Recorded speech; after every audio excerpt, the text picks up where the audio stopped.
40,000 years ago, in a frozen cave in what is now southern France, something remarkable was happening.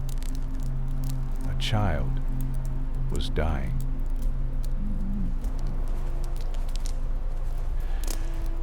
The fever had taken hold 3 days earlier, and when the small body finally went still, the others did not simply leave it behind. They dug a grave. They placed the child inside with care. They covered the body with flowers, wildflowers, gathered from the frozen hillside, arranged deliberately around the small form. Then they sealed the grave and moved on into the ice. We know this because archaeologists found that grave 40,000 years later. The flower pollen was still there, preserved in the frozen earth. Proof that these beings felt grief, that they performed rituals, that they loved their children enough to honor them in death. These were not modern humans. These were Neanderthals. And for the next 2 hours, we are going to explore exactly how they survived the most brutal conditions our planet has ever produced, how they endured temperatures that would kill you or me in hours, how they thrived for over 200,000 years in a world of ice and death. Let your bodies settle now. Let your breathing slow. This is not a story that requires you to stay alert. It is a story that has been waiting in the ice, in the bones, in the ancient earth, but for someone to hear it. And tonight, it will carry you gently into sleep. Here's what most people get wrong about the Ice Age. They imagine a world completely covered in ice, a frozen wasteland where nothing could survive. But that is not what Europe looked like 40,000 years ago.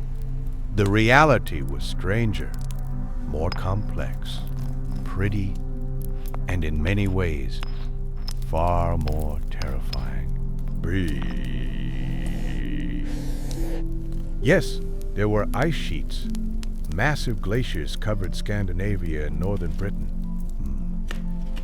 Some of these ice sheets were 3 kilometers thick, so heavy they pressed the land down into the earth. But below that frozen line, there was life. Tundra stretched across Central Europe. Grasslands supported enormous herds of animals. Woolly mammoths, woolly rhinoceros, giant deer with antlers 3 meters wide, horses, bison, reindeer by the hundreds of thousands. This was not a dead world. It was a cold world, a dangerous world, a world where winter temperatures dropped to minus 40 degrees, where blizzards could last for days, where a single mistake meant death. But it was teeming with life if you knew how to find it. And Neanderthals knew. The question at the center of tonight's story is deceptively simple. How did they not freeze to death? Bud. Think about what that really means. No synthetic clothing. No insulated boots. No heated shelters. No thermostats. No emergency services. No weather forecasts. Nothing but stone tools, animal skins, fire, and their own bodies.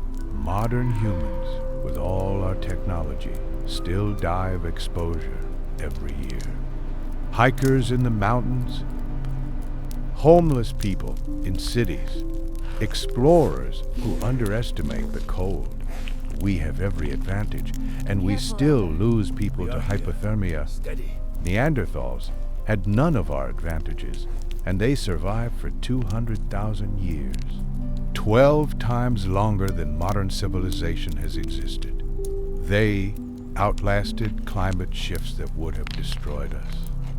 They endured cold snaps that froze entire forests solid. They raised children, generation after generation, in conditions we can barely imagine. Tonight, you will understand how they did it. And the answer is far more fascinating than you might expect. Let us begin with the first secret. Their bodies were designed for cold. When scientists first studied Neanderthal skeletons in the 1800s, they made a mistake that would last for over a century. They looked at those thick bones, those heavy brow ridges, those short, stocky frames, and they assumed Neanderthals were primitive, brutish, less evolved. We now know the opposite was true. That body shape was not a sign of primitiveness. It was the result of hundreds of thousands of years of natural selection, sculpting a physique perfectly adapted for Ice Age survival. Every feature that early scientists dismissed as crude was actually a sophisticated solution to the problem of staying warm in a frozen world. Consider their proportions. Neanderthals were shorter than modern humans, averaging about 5'5" for males. But they were not simply smaller. They were built like barrels, wide chests, broad shoulders, thick torsos, short arms, short legs, massive hands and feet. This is not random. There is a principle in biology called Bergmann's rule. It states that warm-blooded animals in cold climates tend to be larger and more compact than their relatives in warm climates. A rounder, more compact body has less surface area compared to its volume, which means it loses heat more slowly. Think of it this way. If you have 2 cups of hot coffee, one in a tall, thin mug, and one in a short, wide mug, which one cools faster?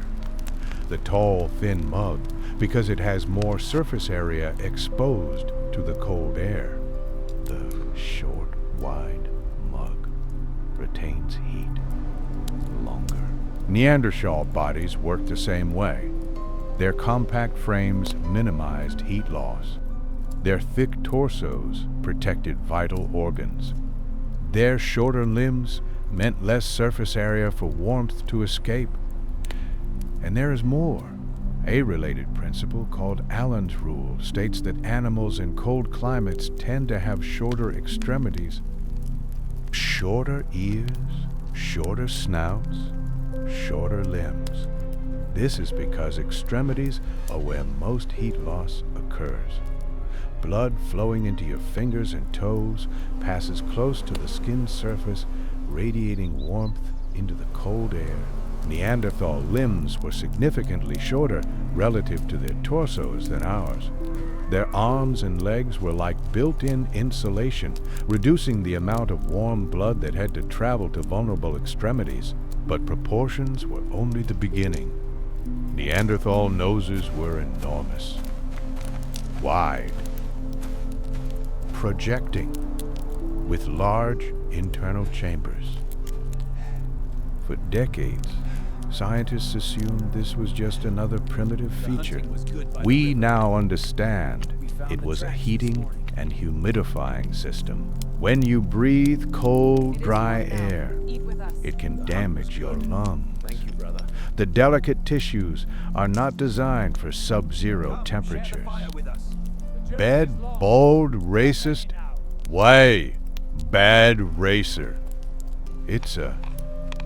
Modern humans in cold climates often suffer from respiratory problems, bronchitis, pneumonia, breathing frigid air. Neanderthal noses solved this problem. The large nasal cavity warmed incoming air before it reached the lungs. The internal structure added moisture. By the time air reached their respiratory system, it was closer to body temperature and properly humidified. This was not a cosmetic feature. It was survival technology built into their skulls over hundreds of thousands of years. And then there was their metabolism. This is where the science gets truly remarkable. Recent studies of Neanderthal DNA, extracted from bones preserved in frozen caves, have revealed something extraordinary. Neanderthals had genetic adaptations that increased their metabolic rate. What does that mean in practical terms? It means their bodies produce more internal heat than ours. Their cells burn calories faster. Their core temperature may have run slightly higher than modern humans. They were like furnaces, constantly generating warmth from the inside, of course. This came with a cost. A faster metabolism requires more fuel. Neanderthals needed to eat significantly more calories than we do. Perhaps 3,000 to 5,000 calories per day just to maintain their body temperature in winter. They were constantly hungry, constantly hunting, constantly searching for the high-energy foods that would keep their internal fires burning. But in a world filled with enormous animals, mammoths and bison and horses, calories were available if you were skilled enough to obtain them. Let your eyes grow heavy now, if they have not already. Let your muscles relax. There is so much more to discover, but it will unfold slowly, gently, like warmth spreading through cold fingers. Here is something that might surprise you. Neanderthals had larger brains than modern humans, not just proportionally larger, actually larger. The average Neanderthal brain was about 1,400 cc's, compared to 1,300 for modern humans. For a long time, scientists did not know what to make of this. If brain size correlated with intelligence, then Neanderthals should have been smarter than us. But clearly, we are the ones who survived. We are the ones who built civilizations. They are the ones who went extinct. The answer may lie in how those brains were organized. Brain scans and skull analysis suggest that Neanderthal brains had larger visual processing regions and larger areas devoted to body control and coordination. This makes sense for a species that hunted large, dangerous animals in low-light conditions during long winter nights. Imagine trying to track a wounded mammoth through a blizzard at dusk with snow reducing visibility to a few meters. You would need extraordinary visual processing. You would need split-second physical reactions. You would need a brain wired for immediate survival. That is what Neanderthals had, a brain optimized for the Ice Age. But there may have been trade-offs. Some researchers believe Neanderthal brains devoted less space to the frontal regions associated with long-term planning, abstract thinking, complex language, social networking. This does not mean they were less intelligent. It means they were differently intelligent. Their minds were tools, shaped by their environment, just like their bodies. I want you to consider something that researchers have only recently begun to understand. Neanderthals were not failed humans. Big A. They were not our primitive ancestors who could not quite make it. They were a parallel experiment, a different answer to the question of how to be human. For hundreds of thousands of years, two human species shared this planet. We evolved in Africa, in warmth and sunlight. They evolved in Europe, in cold and darkness. We developed different bodies, different brains. different solutions. And for most of that time, their solutions worked better than ours. They survived conditions that would have destroyed early modern humans. They mastered environments we could not enter. They were, in many ways, more successful than us. Until something changed, but that part of the story comes later.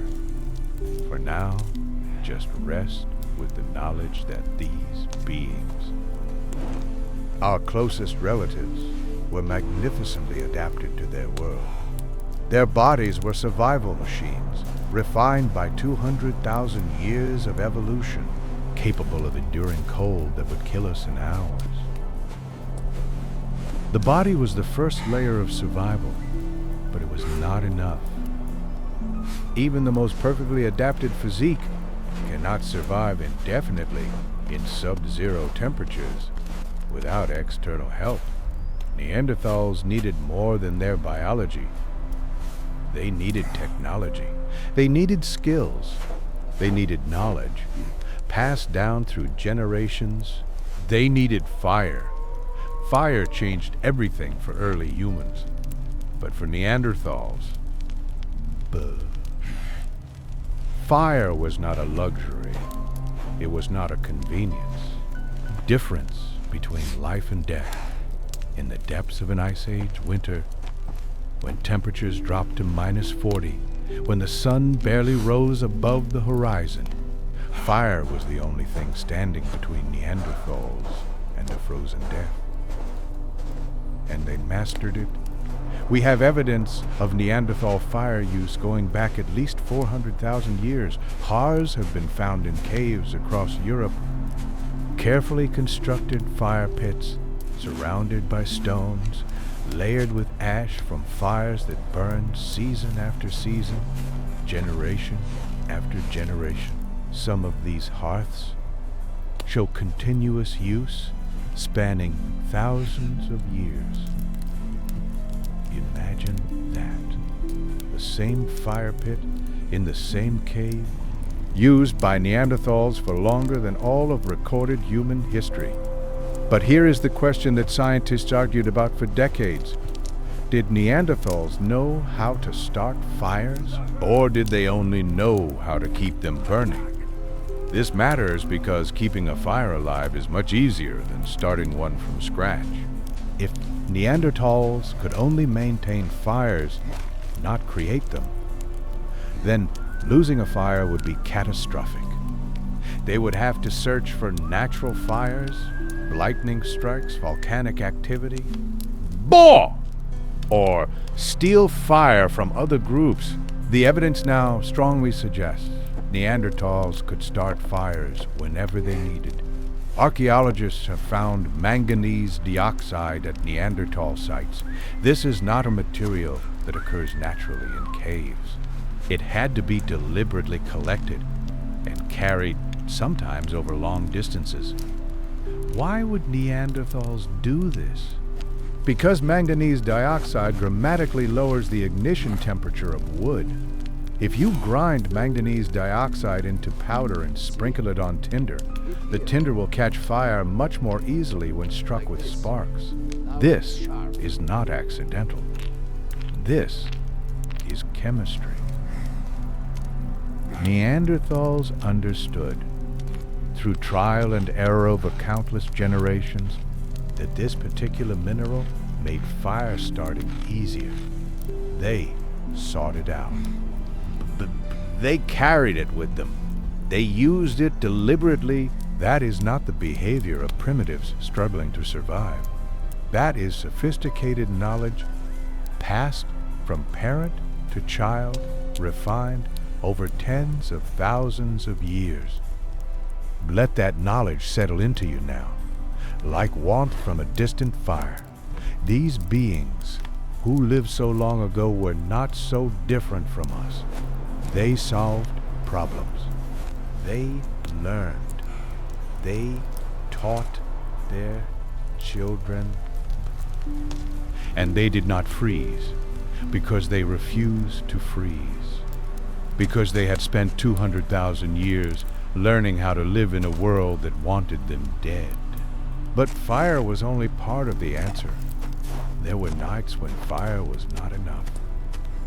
When blizzards raged so fiercely that no flame could survive the wind, when hunting parties were caught far from their caves, when the cold pressed in from every direction like a living thing, on those nights, Neanderthals needed shelter.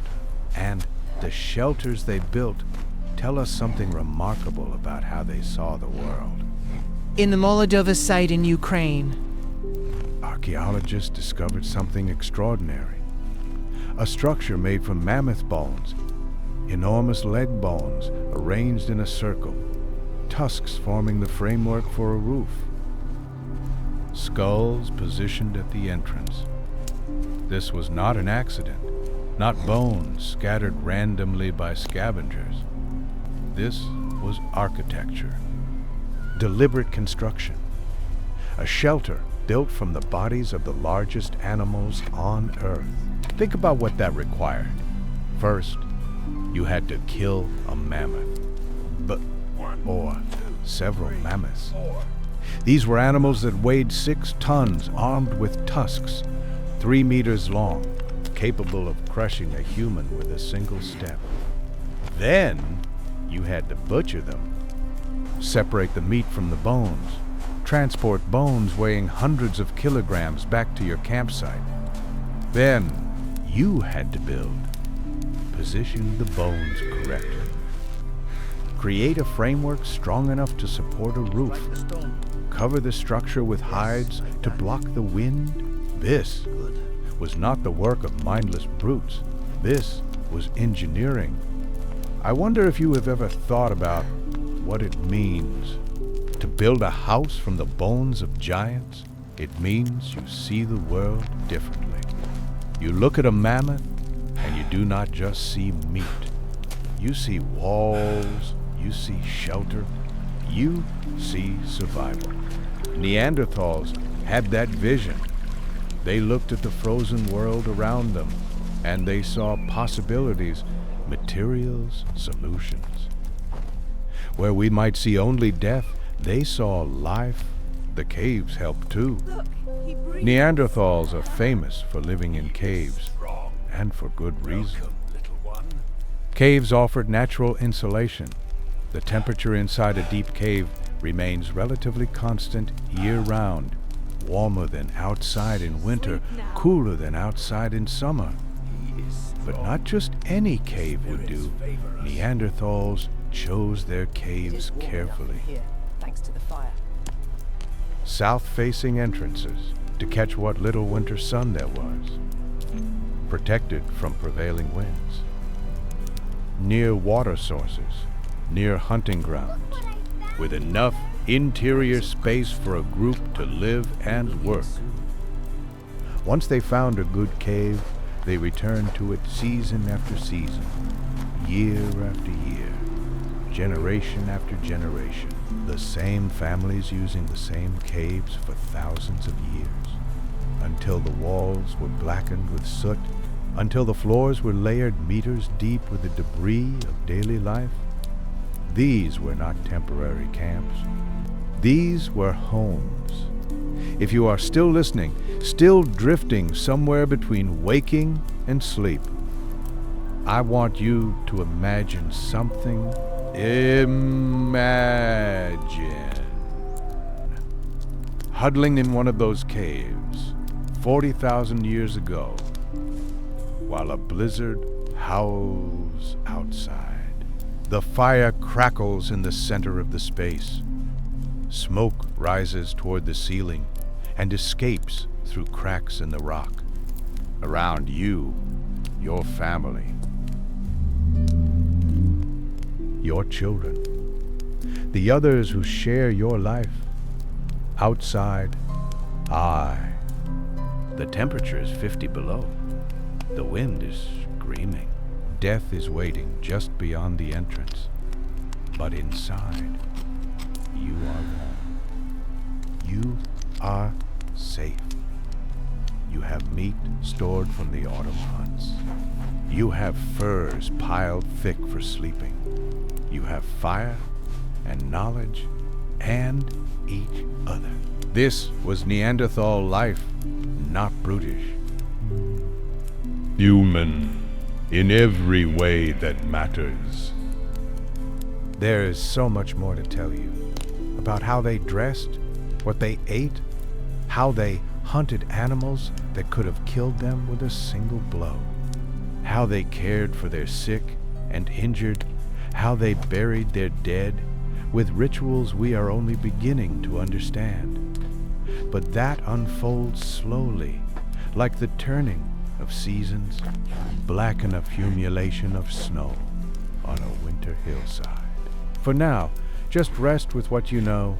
Neanderthals survived because they were built for survival, body and mind, shaped by hundreds of thousands of years in the cold.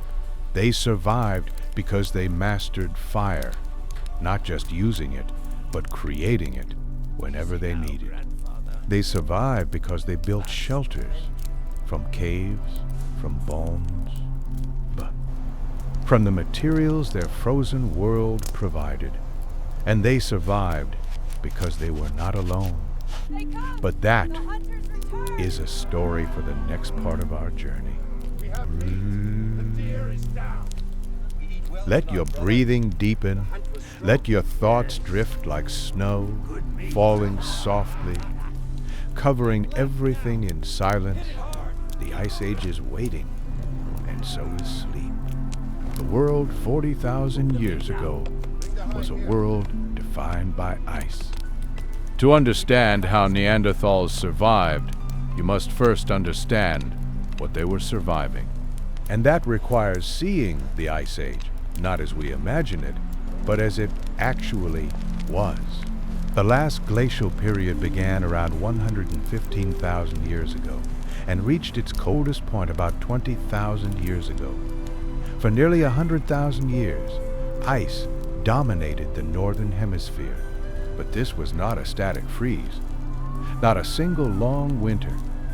It was a constantly shifting landscape, cycling between periods of extreme cold and slightly less extreme cold, a rhythm of advance and retreat that reshaped the world again and again. During the coldest phases, ice sheets covered 30% of Earth's land surface. Scandinavia was buried under glaciers 3 kilometers thick, so massive that the weight of the ice pushed the land down into the earth. Britain was connected to mainland Europe by a frozen plain. The Mediterranean Sea dropped so low that you could walk from Tunisia to Sicily. Sea levels fell by over 130 meters. Coastlines moved. Rivers changed course. Entire ecosystems shifted hundreds of kilometers south as plants and animals fled the advancing cold. And in this world, Neanderthals made their home. Let us trace their territory. Neanderthal bones have been found from Portugal to Siberia. From the Mediterranean coast to the edges of the Arctic Circle, they occupied every environment Europe had to offer: dense forests, open grasslands, mountain valleys, coastal cliffs, river basins, limestone plateaus. This was not a species clinging to survival in a small refuge. This was a species that dominated an entire continent for longer than modern humans have existed. Their range was enormous, nearly 4 million square kilometers at its peak. And within that range, they adapted to local conditions with remarkable flexibility. Coastal Neanderthals ate shellfish and seals. Mountain Neanderthals hunted ibex on steep slopes. Forest Neanderthals stalked deer through dense woodland. Tundra Neanderthals pursued mammoth herds across the open steppe. Same species, different solutions, all successful. I wonder sometimes what they would think of us if they could see how we live today. Would they recognize us as kin? Would they understand our cities, our machines, our constant warmth? Or would they see us as something soft, something that had forgotten how to survive? If that question interests you, if you find yourself wondering about these ancient relatives, you are not alone. Many listeners have shared what draws them to these stories, what questions keep them thinking. The climate during Neanderthal times was not simply cold, it was unstable. This is crucial to understanding their survival strategy. The Ice Age was marked by sudden climate swings called Danskard-Oshker events. Periods when temperatures could jump by several degrees in just a few decades, then plunge again just as quickly. Imagine living through that. One generation grows up in relatively mild conditions, learning to hunt certain animals, gather certain plants. We can hunt soon. The next generation faces a climate shift so severe that all those skills become useless. The animals they knew are gone. The plants they gathered no longer grow. Everything they learned from their parents suddenly obsolete. This happened repeatedly throughout Neanderthal history, and each time they adapted. They changed their hunting strategies. They moved to new territories. They found new food sources. They survived. That adaptability, that flexibility is perhaps the most remarkable thing about Neanderthals. They were not locked into a single way of life. They could change when the world changed. Now, let us return to their bodies, because there is more to understand. We spoke earlier about their compact frames, their large noses, their elevated metabolism, but the adaptations went deeper than that. All the way down to the cellular level. Recent genetic analysis has revealed something remarkable about Neanderthal physiology. They carried variants of genes that affect fat metabolism, specifically genes that help convert dietary fat into usable energy more efficiently. In a world where most calories came from animal fat, this was crucial. Think about what Ice Age hunters ate. Mammoth meat is extremely fatty. Reindeer are layered with fat reserves in autumn. Horses accumulate fat before winter. Bison are surrounded by thick layers of insulation. Neanderthals did not just eat these animals for protein. They ate them for fat, and their bodies were genetically optimized to extract every possible calorie from that fat. Modern humans who live in cold climates, like the Inuit of the Arctic, have developed similar adaptations. But their adaptations emerged over perhaps 20,000 years. Neanderthal adaptations have been refined over 200,000 years. They were the ultimate cold climate humans. There is another adaptation worth mentioning, one that scientists discovered only recently.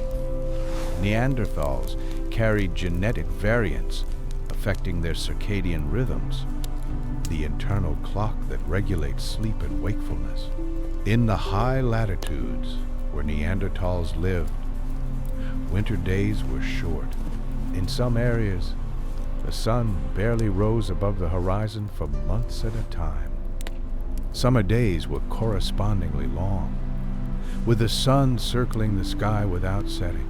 Modern humans struggle with these conditions. We develop seasonal depression. Our sleep patterns become disrupted. Our moods destabilize. Neanderthal genes suggest they were better adapted to extreme light cycles. Their circadian systems were more flexible, able to adjust to the wildly varying day lengths of Ice Age Europe. This may seem like a small thing, but in an environment where survival depended on hunting efficiency, on maintaining strength and alertness, on functioning through long dark winters. It was essential. Let your own circadian rhythm guide you now. If your body is telling you to rest, listen to it. The Neanderthals would have understood. They knew when to push forward and when to conserve energy. The skeleton tells more stories. When scientists examine Neanderthal bones, they find evidence of lives lived at the edge of physical limits. Almost every adult Neanderthal skeleton shows signs of healed injuries, broken bones, fractured skulls, damaged joints, wounds that would have been life-threatening. The pattern of injuries is distinctive. It matches what we see in modern rodeo riders. People who regularly come into close contact with large, dangerous animals. Neanderthals did not hunt from a safe distance. They hunted up close, with spears that required them to approach within arm's reach of their prey, with weapons that demanded they get close enough to thrust, not throw. This was dangerous work. A wounded mammoth could kill a hunter instantly. Bison could trample an entire hunting party. Every hunt was a gamble, a risk taken for survival. And the injuries accumulated. Bones broke and healed. Joints wore down. Bodies accumulated the damage of decades of high-risk hunting. Yet they kept going, kept hunting, kept surviving. Skeletons show individuals who lived for years after suffering injuries that would disable modern humans. Neanderthals with withered arms. Neanderthals missing eyes. Neanderthals who could no longer walk without assistance. How did they survive such injuries? The answer reveals something beautiful about Neanderthal society. They cared for each other. The famous skeleton known as Shanidar I, discovered in a cave in Iraqi Kurdistan, tells an extraordinary story. This individual was severely disabled. His right arm was withered and useless from childhood. Blind in one eye, he had suffered a blow to the head that would have caused brain damage. He walked with a severe limp. By any measure, Shanidar I should have died young. He could not have hunted. He could not have defended himself. He was a burden on his group. Yet he lived into his 40s, an advanced age for a Neanderthal. Someone fed him. Someone protected him. Someone cared enough to keep him alive for decades. This was not an isolated case. Multiple Neanderthal skeletons show evidence of survival long after debilitating injuries. Someone was taking care of the vulnerable. Someone was sharing food with those who could not hunt for themselves. This is not the behavior of mindless brutes. This is compassion. This is community. Big God. This is love. Think about what that means for Ice Age survival. Survival was not just about individual strength. It was about group cohesion, about cooperation, about taking care of each other when times were hard. A Neanderthal group that abandoned its injured die would lose knowledge, would lose experience, would lose the bonds that held the group together. But a group that cared for its vulnerable members, that shared food during hard times, that valued each individual, such a group would be stronger, more resilient, more likely to survive the next crisis. The Ice Age was not survived alone, it was survived together. If that resonates with you, if you find something meaningful in the idea of ancient people caring for each other, you understand something important about what it means to be human. We have always needed each other. That has not changed in 40,000 years. Let us talk about Neanderthal brains again, because there is more to explore. We mentioned that Neanderthal brains were slightly larger than ours, averaging around 1,400 cc's compared to our 1,300. But size is only part of the story. The shape was different too. Neanderthal skulls were longer and lower than ours, stretched out from front to back rather than rounded on top. This gave their brains a different internal architecture. More space in the back and sides, less expansion in the front. Back of the brain, the occipital lobe, processes visual information. The sides, the temporal and parietal lobes, handle spatial reasoning, sensory integration, body awareness. Neanderthal brains were optimized for immediate perception, for processing the physical world in real time, for tracking prey across a frozen landscape, for reading the subtle signs of animal behavior, for navigating complex terrain and poor visibility. These were minds shaped by the demands of Ice Age hunting. Every day required acute observation. Every hunt required split-second decisions. Every winter required reading the environment accurately enough to find food and shelter. Our brains developed differently. Modern human brains have expanded frontal lobes, the regions associated with planning, abstract thinking, social complexity. Language. We are better at thinking about the future, at imagining possibilities, at building complex social networks, at communicating subtle ideas. Neither brain is better or worse.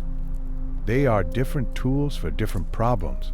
Neanderthal brains solved Ice Age problems magnificently for 200,000 years. Our brains eventually developed solutions that worked better in a changing world, but that took time. For most of human prehistory, Neanderthal intelligence was more than adequate. There is a lesson here about the many ways to be intelligent.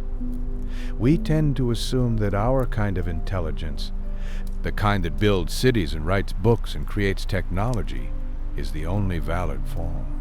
But intelligence takes many shapes. It can be the ability to read a landscape, to predict animal behavior, to survive in conditions that would kill most people. Neanderthals were not stupid. They were smart in ways we have largely forgotten how to be. Let yourself drift now. Let these ideas settle like sediment at the bottom of a still pool. You do not need to hold on to them. They will be there when you need them. The children. We have talked about adult Neanderthals, their bodies, their brains, their injuries, and their care. But what about the children? How did Neanderthal children survive the Ice Age? This is a question that reveals much about Neanderthal society. Childhood is dangerous in any environment. Children are vulnerable. They cannot hunt for themselves. They cannot defend themselves. They require years of care before they become independent. In the Ice Age, childhood was especially perilous. The cold was unforgiving. Food was never guaranteed. Predators were everywhere. Cave lions, hyenas, wolves. Yet Neanderthals raised children successfully, generation after generation, for 200,000 years. They found ways to keep their young alive in one of the most hostile environments on Earth. Neanderthal children grew up faster than ours. Dental analysis shows that Neanderthal children developed more quickly, reaching maturity several years earlier than modern human children. This compressed childhood, this faster growth, may have been an adaptation to the dangers of Ice Age life. The sooner a child could contribute to the group, the sooner they could hunt or gather or help with tasks, the better their chances of survival. A long, protected childhood is a luxury, one that requires stable resources and relative safety. Neanderthals did not have that luxury. Their children had to grow up fast, but they were still children. At Neanderthal sites, archaeologists have found small handprints pressed into cave walls, tiny stone tools that seem designed for small hands to practice with, place bases near hearths where children could stay warm while adults worked. These were not miniature adults. They were children, playing, learning, being cared for. The fact that we can see their handprints 40,000 years later is somehow moving. Those small hands pressed against stone in curiosity or play song, are still reaching out to us across time. Neanderthal mothers faced extraordinary challenges. Pregnancy in the Ice Age was dangerous. Food was uncertain. The physical demands of daily life were extreme. The cold was relentless, Yet Neanderthal women carried children to term, gave birth, and nursed their infants through harsh winters. They did this repeatedly, raising multiple children over their lifetimes. Analysis of Neanderthal teeth suggests children were weaned relatively late, around 2 to 3 years of age, similar to modern humans. This extended nursing would have provided crucial nutrition during the vulnerable early years, transferring immunity, building bonds. Mothers and children survived together, dependent on each other, dependent on the group that supported them both. I want you to hold that image in your mind, a Neanderthal mother nursing her child by firelight while winter howls outside the cave. The same scene that would be repeated in human shelters throughout history. The same bond that exists today, 40,000 years, and some things have not changed at all. Brooke was everything. Neanderthals lived in small groups, perhaps 10 to 30 individuals, extended families, multiple generations, bonds formed over years of shared survival. These groups were tight-knit, necessarily so. In the Ice Age, isolation meant death. A lone Neanderthal could not hunt the large animals that provided survival, could not maintain fire through long winters, could not care for children or injured members. The group was the unit of survival. Individuals lived or died based on the strength of their group. This created powerful incentives for cooperation, for sharing food, for helping with tasks, for caring for the sick and injured. Every member of the group was valuable because every member contributed to collective survival. We see evidence of this cooperation everywhere in the archaeological record. Hunting required coordination, multiple hunters working together to drive prey into traps, to surround animals, to strike from multiple directions simultaneously. This was not possible without communication, without planning, without trust. Nights. Food was shared. Analysis of Neanderthal teeth shows that individuals within a group ate similar diets, regardless of their ability to hunt. The hunters shared with the non-hunters. The strong supported the weak. Tasks were divided. Some evidence suggests that different group members may have specialized in different skills, some hunting, some processing hides, some maintaining fires, brevedue war, some caring for children. division of labor, the foundation of all complex societies. If you are still with me, still drifting in that space between waking and sleeping, consider what this means. The things we think of as uniquely human, cooperation, compassion, community, these are not recent inventions. They are not products of civilization. They are ancient, older than our species, already present in our Neanderthal cousins tens of thousands of years ago. We did not invent humanity. We inherited it. The seasons structured everything. Neanderthal life followed the rhythm of the Ice Age year, a rhythm very different from what we know today. Summer was short. A few months of relative warmth, when plants grew, when animals were fat, when travel was easier. This was the time for hunting in the open, for gathering what little plant food was available, for storing provisions for the coming winter. Autumn was crucial.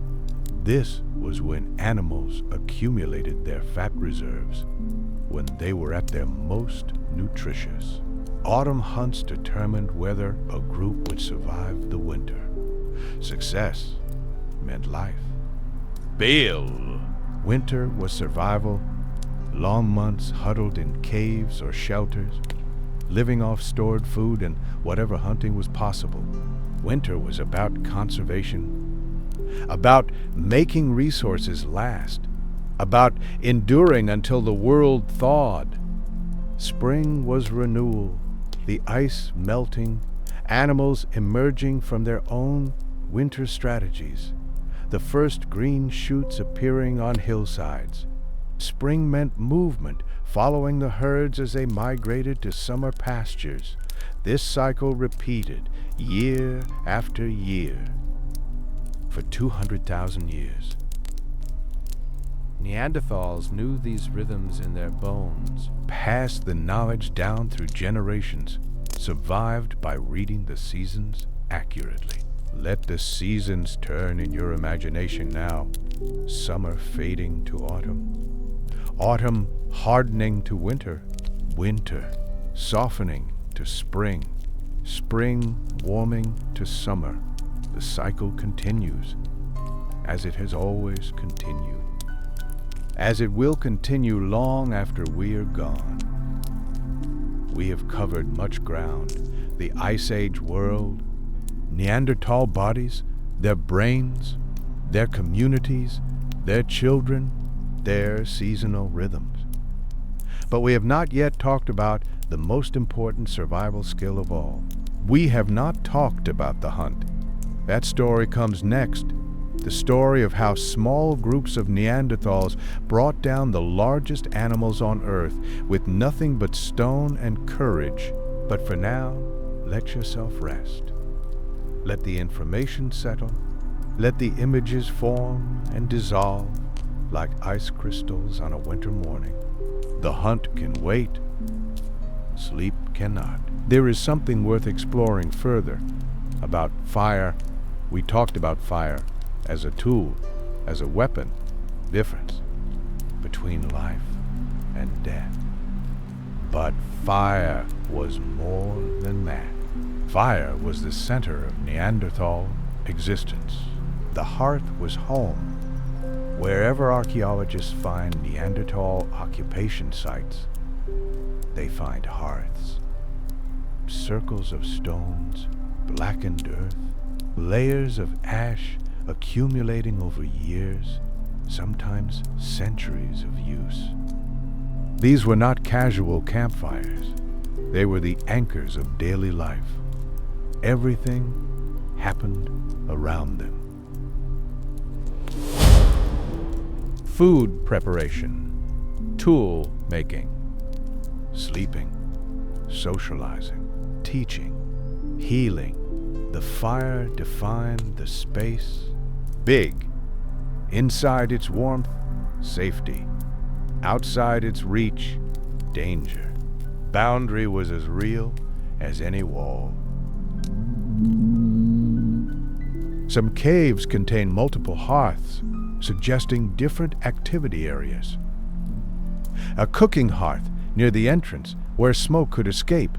A sleeping hearth deeper inside where warmth would be retained. A working hearth with good light where tools could be crafted. This was architecture without construction. The fire itself creating rooms, creating boundaries, creating order within the cave's chaos. Maintaining fire was continuous work. A fire in use consumes fuel constantly. Wood burns, coals fade. Without attention, even a healthy fire will die within hours. Someone was always watching, adding fuel when flames dropped low, banking coals at night to preserve them until morning. Keeping the ember alive through the darkest hours, this responsibility was shared. Children old enough to understand learned to tend fire. The elderly, no longer able to hunt, became keepers of the flame. Everyone knew how crucial this task was. Fuel selection mattered. Not all wood burns the same. Soft woods like pine ignite easily, but burn fast, producing lots of smoke. Hard woods like oak burn slower, hotter, with less smoke. Green wood smolders. Dry wood blazes. Neanderthals learned these differences. They selected their fuel carefully. Dry hardwood for sustained heat. Softwood kindling for starting fires. Bone and fat for emergency fuel when wood was scarce. At some sites, archaeologists have found evidence of dung being burned. Mammoth dung, horse dung, dried and used as fuel. This makes sense. In treeless tundra environments, animal dung might be the only fuel available. The light was precious. In an ice age winter, darkness dominated. The sun barely rose above the horizon. Daylight lasted only a few hours. And within caves, even that meager light could not penetrate. Fire was the only light, the flickering glow that allowed work to continue after dark. The illumination that made cooking possible. The brightness that held back the overwhelming night. Imagine spending months in near total darkness, only the fire's light breaking the black. The flames would become hypnotic. The shadows on the walls would become companions. Some researchers believe this extended firelight viewing contributed to the development of symbolic thought, the dancing shapes, the patterns in the flames. The suggestions of figures in the shadows. Perhaps the first storytelling happened by firelight. Perhaps the first imagination was sparked by flames. Let your eyes rest now, as they would rest by firelight, soft and unfocused, watching patterns that never quite repeat, shapes that form and dissolve. Smoke was a problem. Burning fires inside enclosed spaces produces smoke, sometimes a lot of smoke. Without proper ventilation, caves could become unbearable. Eyes stinging, lungs burning. Neanderthals learned to manage smoke. They chose caves with natural ventilation. Cracks in the ceiling, drafts that carried smoke away. They positioned hearths near entrances where airflow was better. They may have constructed smoke channels. Directing fumes toward openings. The blackened ceilings of Neanderthal caves tell the story, layer upon layer of soot accumulated over centuries. The price of warmth, paid in smoke. Burial fire had spiritual meaning too, probably. The careful burial of dead near hearths, the presence of fire at ritual sites, the way fire was maintained even when other activities ceased. Fire may have been sacred, a living thing that needed to be fed and tended. A gift that connected Neanderthals to forces they could not fully understand. We cannot know what they believed, but fire was too central to life to be merely practical. It must have carried meaning beyond its utility. The cold outside, while we rest by the fire in our imagination. Let us remember what waited beyond its warmth. The Ice Age was not uniformly cold. Demonstration varied by season, by latitude, by altitude, by countless local factors. But the baseline was always colder than anything we experience today. In winter, Central Europe resembled modern Siberia. Average temperatures of -20 to -30 degrees Celsius. Winds that could strip heat from exposed flesh in minutes. Snow that fell in September and did not melt until June. The wind was worst of all. Cold air alone is dangerous. Cold air moving quickly is deadly. Wind chill could push effective temperatures to -50, -60 degrees. Exposed skin would freeze in minutes. Frostbite could set in before you realized you were in danger.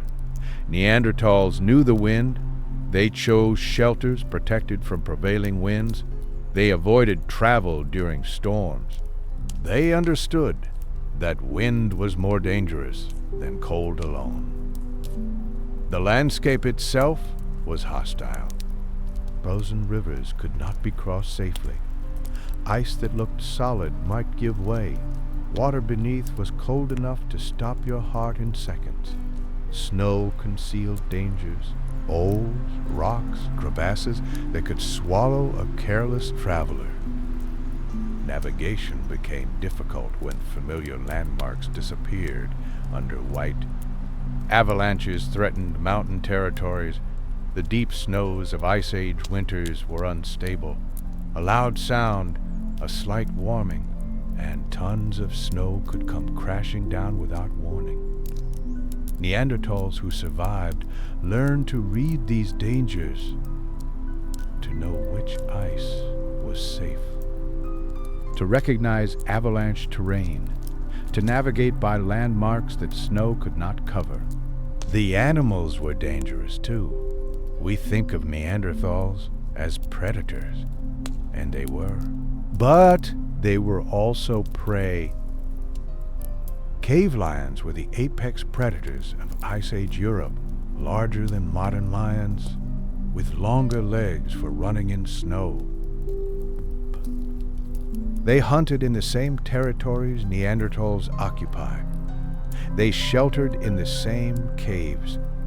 Finding a cave already occupied by lions was a serious problem.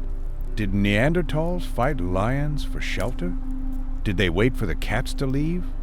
Did they share space somehow? We do not know. But the danger was real.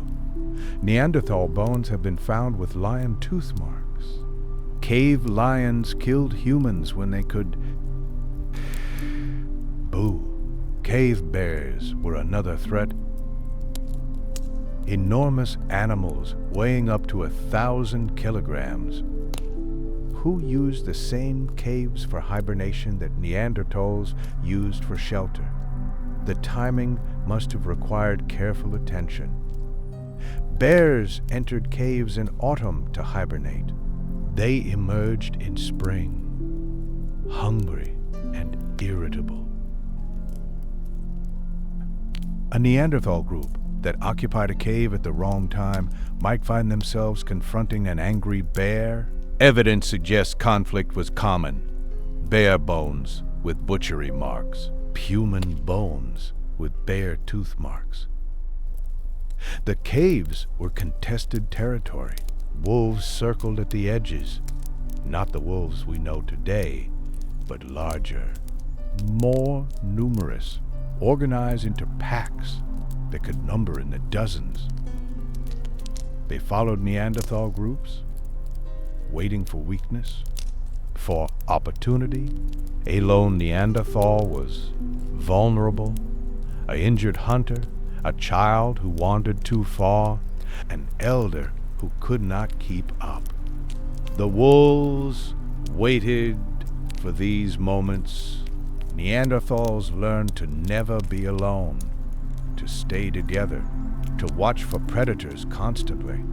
But the price of inattention was death.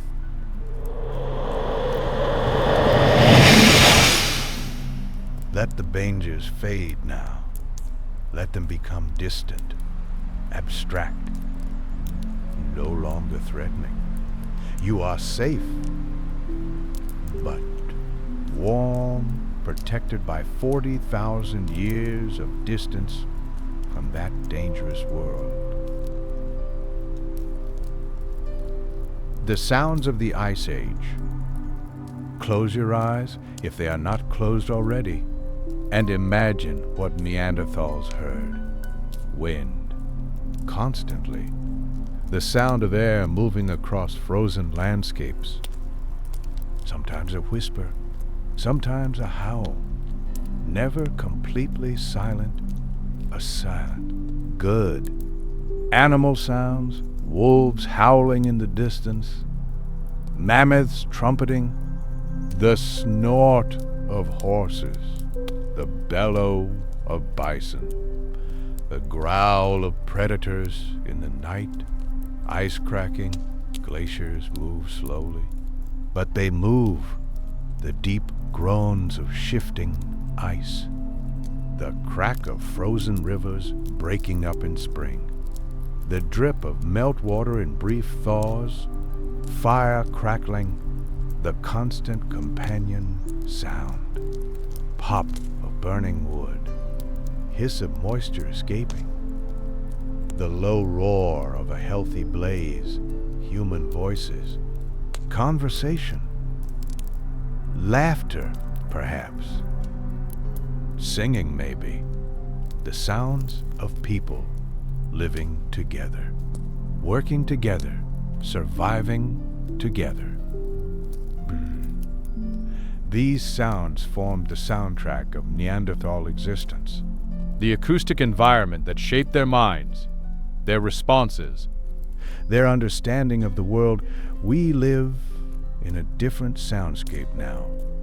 Machine noises. Electronic hums. The constant background of civilization. But sometimes, in quiet moments, when the wind blows and a fire crackles, we can almost hear what they heard. Almost feel what they felt. The smells, too. Smoke, always. The scent of burning wood permeating everything. Hair, skin, clothing. After months by the fire, Neanderthals must have smelled strongly of smoke, animal smells, raw meat, drying hides, fat rendering, blood from butchering. The animal world was close, intimate, unavoidable. Earth smells, wet rock, cave moisture, the particular mineral smell of limestone. The scent of snow before it falls, human smells. Bodies, sweat, breath. The close quarters of cave living. Bubbler danceration. No escaping the smell of your companions. Dancing. We have sanitized our world. Air fresheners and deodorants and climate control. The Ice Age was earthier, rawer, more intensely physical than anything we experience. Let these sensory details carry you deeper. The crackling fire, the howling wind,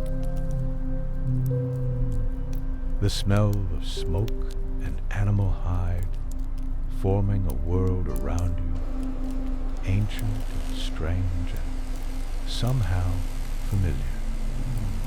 The hunt in the half-light of an Ice Age dawn. A group of Neanderthals moved silently across the frozen steppe. Their breath formed clouds in the frigid air. Their eyes scanned the horizon for movement. Somewhere ahead, a herd of horses grazed on the sparse winter grass. This was not a casual expedition. This was survival. Everything depended on what happened in the next few hours. The stored meat was running low.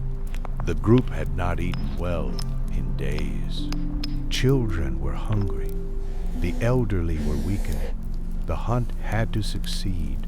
Neanderthal hunting was unlike anything we practice today. They did not have bows and arrows. Those would not be invented for another 20,000 years. They did not have throwing spears, or at least the evidence suggests they relied primarily on thrusting spears rather than thrown weapons. Big. This meant getting close, very close. To kill a horse with a thrusting spear, you need to be within arm's reach. To kill a bison, you need to be close enough to smell its breath. To kill a mammoth, you need to be standing in its shadow. Imagine that for a moment. You are a Neanderthal hunter, armed with a wooden spear tipped with stone. Your target is a woolly mammoth, 6 tons of muscle and fury, with tusks 3 meters long. One swing of that trunk could kill you. One step of those feet could crush your bones, and you have to get close enough to touch it. This was not hunting as we understand it. This was combat. This was warfare against animals that could destroy you in seconds. The injuries tell the story. We mentioned earlier that Neanderthal skeletons show patterns of trauma similar to rodeo riders, people who regularly grapple with large animals, broken ribs, fractured skull, crushed vertebrae, healed wounds that speak of violent encounters. These injuries did not come from falling or fighting each other. They came from hunting. From getting too close to desperate animals, from moments when everything went wrong. Every adult Neanderthal carried the scars of the hunt. Every survivor had faced death and walked away. So how did they do it? How did small groups of hunters bring down animals many times their size with primitive weapons, in conditions that would defeat modern hunters equipped with rifles? The answer is strategy. Neanderthals used the landscape as a weapon. At sites across Europe, archaeologists have found evidence of kill sites, places where animals were driven into natural traps. Babe, cliff, edges, narrow ravines. Swampy ground where heavy animals would become mired. The famous site at La Côte de Saint-Brelade on the island of Jersey preserves 2 enormous piles of mammoth and rhinoceros bones at the base of a cliff. These animals did not fall accidentally. They were driven.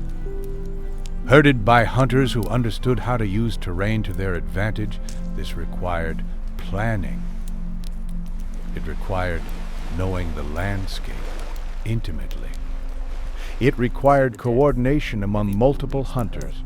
It required patience, waiting for the right moment, the right wind direction, the right alignment of animals and trap. Fire was another weapon. Evidence suggests Neanderthals used fire to drive game.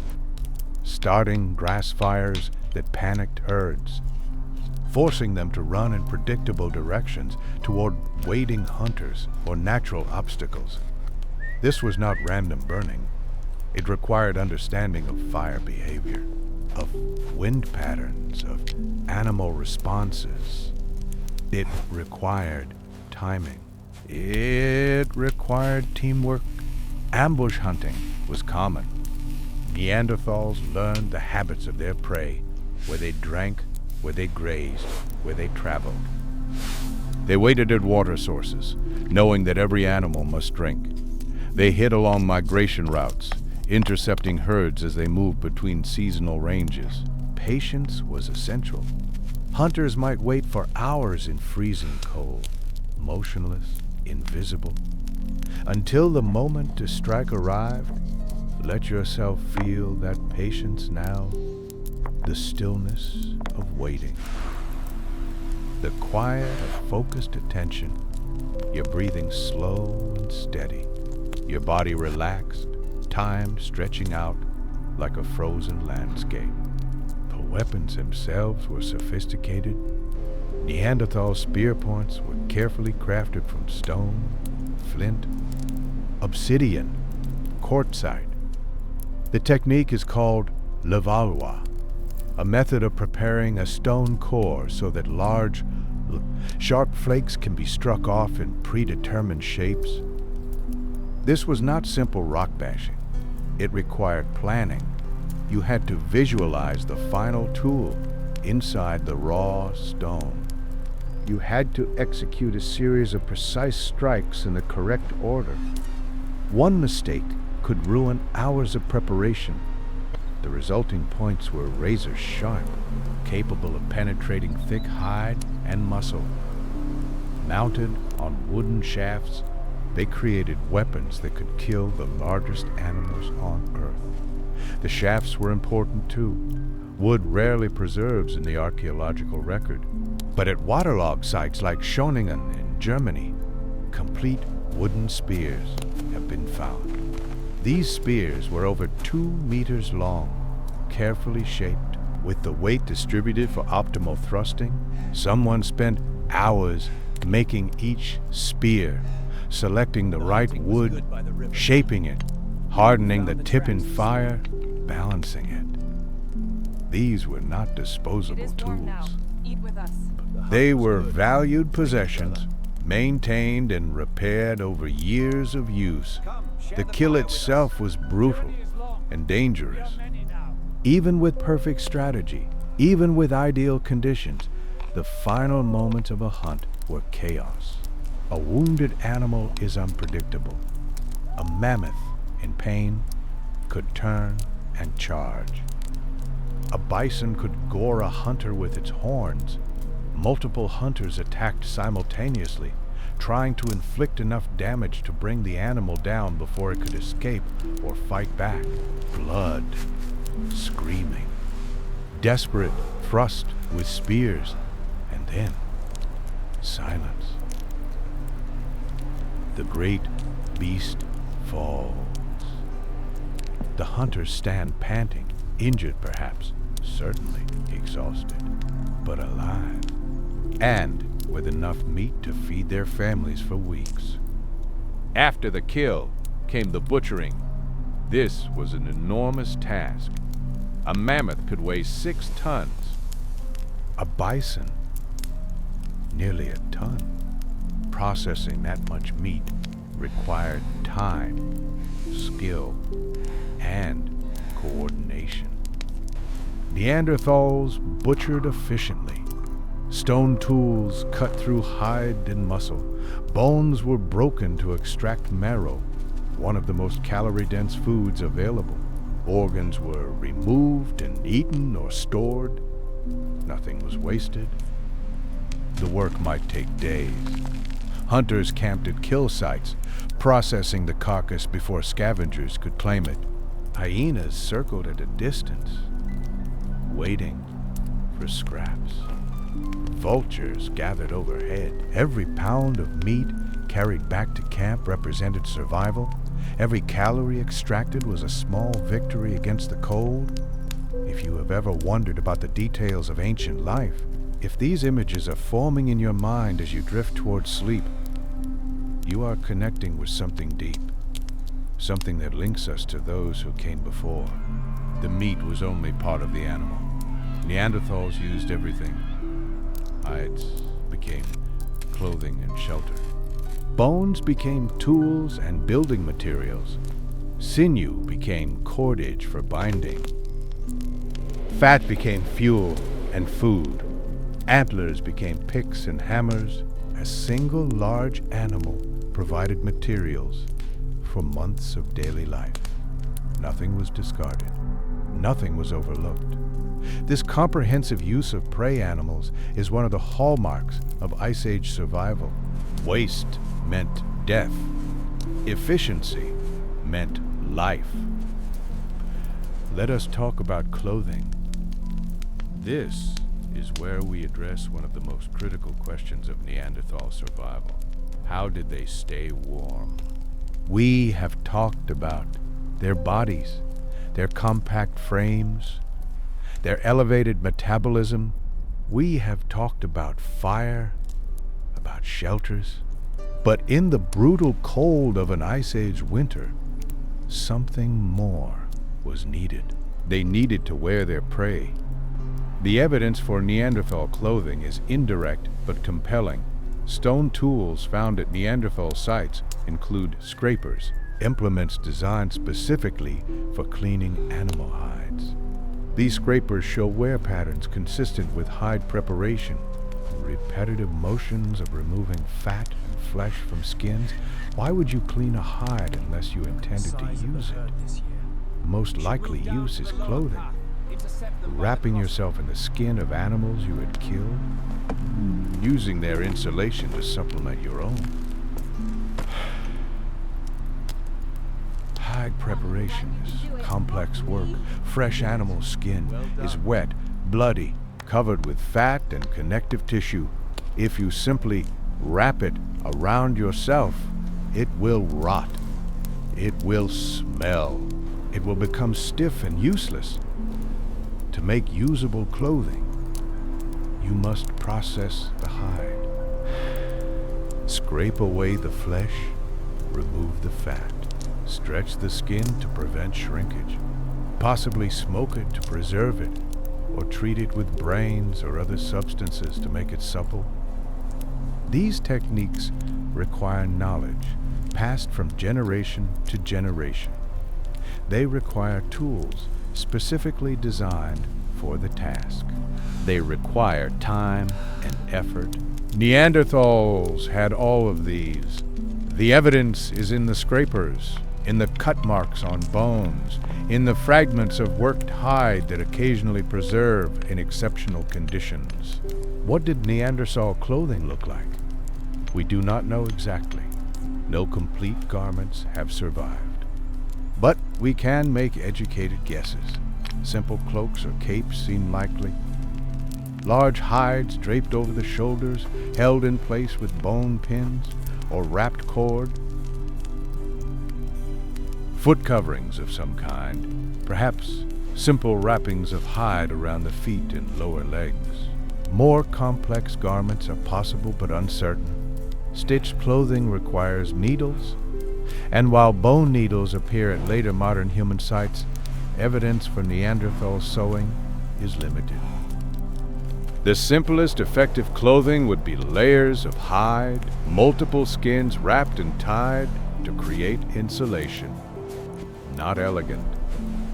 Not tailored, but functional. Fur was crucial. Not all hides are equal. The warmest clothing comes from animals with thick winter fur, reindeer, horses, mammoth calves, cave bears. Neanderthals would have selected their hides carefully, choosing animals killed in late autumn when fur was thickest. They would have known which furs were warmest, which lasted longest, which repelled moisture best. This knowledge, accumulated over thousands of generations, was as important as the hides themselves.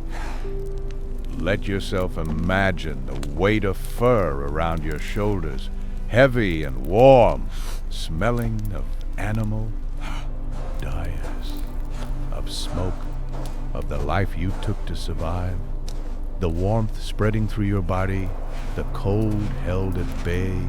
This is how they did it. This is how they survived. Food and nutrition. Survival in the Ice Age required enormous caloric intake. We mentioned earlier that Neanderthals may have needed 3,000 to 5,000 calories per day just to maintain body temperature. Where did those calories come from? Meat was the foundation. Analysis of Neanderthal bones reveals their diet through chemical signatures, nitrogen isotopes, carbon ratios, traces of what they ate preserved in their very structure. The results are clear. Neanderthals were apex carnivores. Their diet was comparable to wolves or lions, dominated by meat from large herbivores. This makes sense. In an Ice Age landscape, plant foods were scarce. The growing season was short. Edible plants were limited, but animals were abundant if you could catch them. The caloric math is illuminating.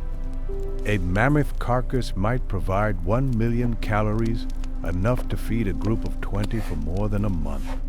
Bison provided perhaps 200,000 calories. A horse, 150,000. Samuel. One successful hunt could mean the difference between life and death. One large kill could carry a group through weeks of winter, but meat alone was not enough. The human body cannot survive on lean protein alone. A phenomenon called rabbit starvation, or protein poisoning, occurs when you eat too much lean meat without adequate fat. Your body cannot process the excess protein. You become weak, nauseated, eventually you die. Neanderthals needed fat, and Ice Age animals provided it. Mammoths carried enormous fat reserves. Bone marrow was almost pure fat. One of the most energy-dense foods available. Neanderthals prioritized fatty parts of animals, brains, marrow, organ fat. They cracked bones that other predators would ignore, extracting every calorie. Bold. They ate the parts that provided the energy their bodies desperately needed. There is evidence they ate plants too, when available. Dental calculus, the hardite that builds up on teeth, can preserve traces of ancient diets. Analysis of Neanderthal dental calculus has found remnants of plants, dates, grains, nuts, even evidence of cooked vegetables. This suggests Neanderthals were more flexible than we once thought. They ate what was available. In warm seasons, when plants were accessible, they incorporated them into their diet. In winter, when plants were scarce, they relied almost entirely on meat and fat. Adaptability again, the key to Ice Age survival. Cooking mattered. Raw meat is difficult to digest. Your body must work hard to break down uncooked protein and fat. This uses energy that is precious when you are fighting the cold. Cooked meat is easier to digest. The heat breaks down proteins, makes nutrients more accessible, reduces the work your digestive system must do. Neanderthals cooked their food. The evidence is in the charred bone fragments, in the hearth structures, in the chemical signatures of their campsites. They roasted meat over fires. They may have boiled food in animal stomachs or skin bags, dropping hot stones into liquid to heat it. Cooking increased the calories they could extract from each kill, made food safer by killing parasites. made survival just a little more possible. If you have ever sat by a fire, watching flames dance, feeling warmth spread through your body, you have touched something ancient. Fire and warmth and safety. These are not modern inventions. They are the inheritance of 100,000 generations. Medicine and healing. The Ice Age was brutal on bodies. Injuries were constant. Infections were dangerous. Without modern medicine, how did Neanderthals treat illness and wounds? The evidence suggests they knew more than we might expect. At Shanidar Cave in Iraq, pollen from medicinal plants was found concentrated around Neanderthal burials. Yarrow, hollyhock, groundsel, plants that traditional medicine has used for wound healing. For reducing fever, for easing pain, some scientists dispute whether this pollen was deliberately placed or simply blown in by wind or carried by burrowing animals. The debate continues.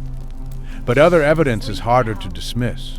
Dental calculus from Neanderthal teeth at El Cidrón in Spain contained traces of chamomile and yarrow, plants with bitter tastes but medicinal properties. These were not food plants. They would not have been eaten for pleasure. Someone was consuming them deliberately, likely for their healing effects. There is also evidence of care for the sick. We discussed Shanidar 1, the disabled individual who survived for decades despite severe impairments. Someone was caring for him, feeding him, protecting him. That level of care suggests understanding of illness and recovery. Other Neanderthal skeletons show healed infections, abscesses that drained, fractures that mended, wounds that closed and scarred. These healings did not happen by accident. They required rest, nutrition, possibly wound care. Someone was nursing the sick back to health. Pain management is harder to detect, but the evidence hints at possibilities. Many plants available in Ice Age Europe have analgesic properties. Willow bark contains salicin, the precursor to aspirin. Poppies, while not abundant, existed in the Mediterranean region. Various herbs have sedative or pain-reducing effects. Whether Neanderthals used these plants medicinally, we cannot say with certainty. But they were intelligent, observant, and desperate to reduce suffering. It would be strange if they did not experiment. Let that thought rest with you. The idea that healing is ancient, that the impulse to reduce suffering is as old as humanity itself. We care for each other. We always have. Daily life in the Ice Age. We have covered the dramatic moments, the hunts, the kills, the struggles against cold. But what about the ordinary days? The quiet hours between crises? Budge of Neanderthal life was routine. Wake with the light, or with the fire's warmth if it was still dark outside. B. Eat something if food was available. Check the fire. Add fuel. Ensure it would burn through the day. Then the tasks began. Stone tools needed maintenance, resharpening, repairing, sometimes making new tools from raw materials gathered on previous trips. Hides needed processing, scraping, stretching, treating. The work was repetitive, hour after hour of the same motions. Firewood needed gathering. This was constant work in winter. A fire large enough to heat a cave consumed enormous amounts of fuel. Someone was always searching for wood, carrying it back, stacking it for future use. Children played. We know this from the small handprints on cave walls, from the toy-sized tools found at some sites. Even in the Ice Age, children were children. They played. They explored. They learned through imitation of adults. The elderly rested, their hunting days behind them. They contributed in other ways, maintaining fires, preparing food,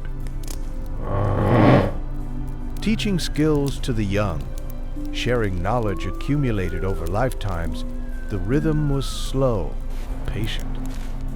Day after day of the same essential tasks, season after season of the same cycles, generation after generation of the same patterns. There was art.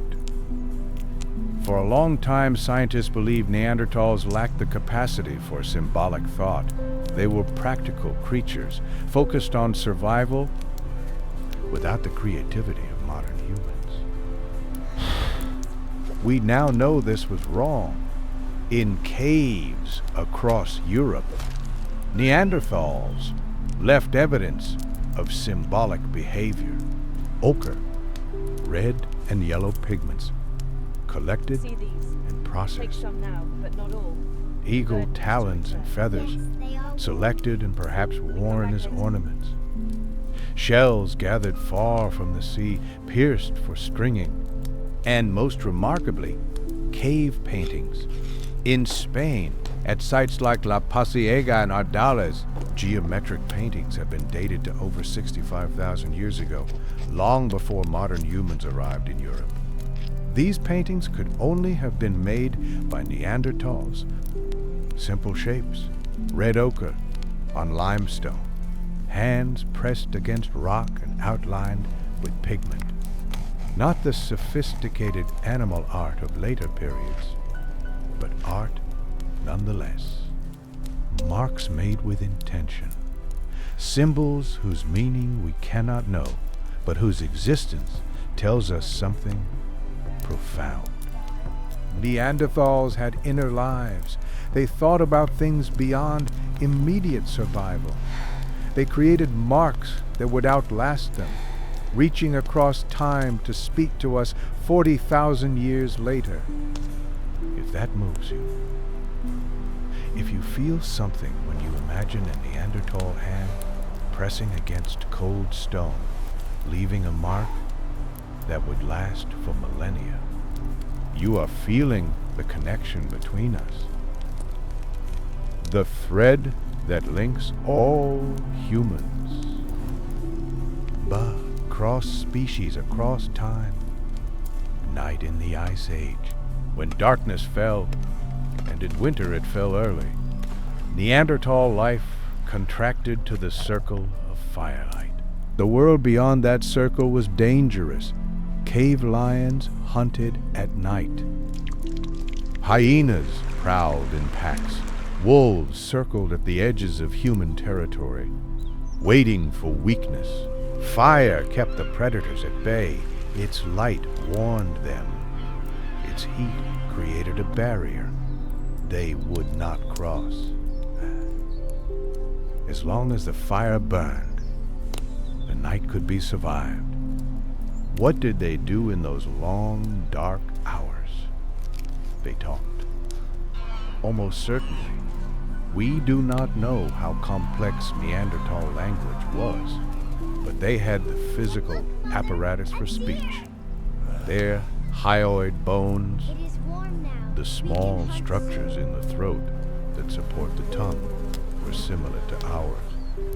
They could produce a wide range of sounds. Stories may have been told, knowledge passed on, plans discussed for tomorrow's work. Children listened to adults. Adults debated strategies. The old recalled hunts from decades past. The firelight flickered on cave walls. Shadows danced. Voices rose and fell. And slowly, the group settled into sleep. Sleep in the Ice Age was different. They slept communally, huddled together for warmth, bodies pressed close, the combined heat of the group adding to the fire's warmth. They slept in shifts, probably. Someone needed to tend the fire. Someone needed to watch for predators. A fire that went out in the night could mean death by morning. The sleep was deep when it came. Bodies exhausted from the day's labor. Minds quieted by the darkness. The ancient rhythms of rest and wakefulness that have shaped human life since before we were human. Let yourself join them now in that ancient sleep. The fire crackles softly. The cold presses against the darkness outside. But inside the circle of warmth, inside the safety of the group, there is rest. Your breathing slows to match theirs. Your body relaxes into the same surrender. 40,000 years dissolve, and you are there, drifting into the same darkness that held them. The seasons passed. Spring brought new life. The ice retreated slightly. Animals emerged from their winter strategies. Hunting became easier, the desperate scarcity of winter slowly easing. Summer was abundance, fat animals, long days, time to travel to distant resources, to quarries where the best stone could be found, to gathering places where different groups might meet. Did Neanderthal groups meet? The evidence suggests yes, occasionally. Genetic analysis shows that Neanderthal populations were not completely isolated. There was movement between groups, probably mates exchanged, perhaps knowledge shared. These meetings may have been rare.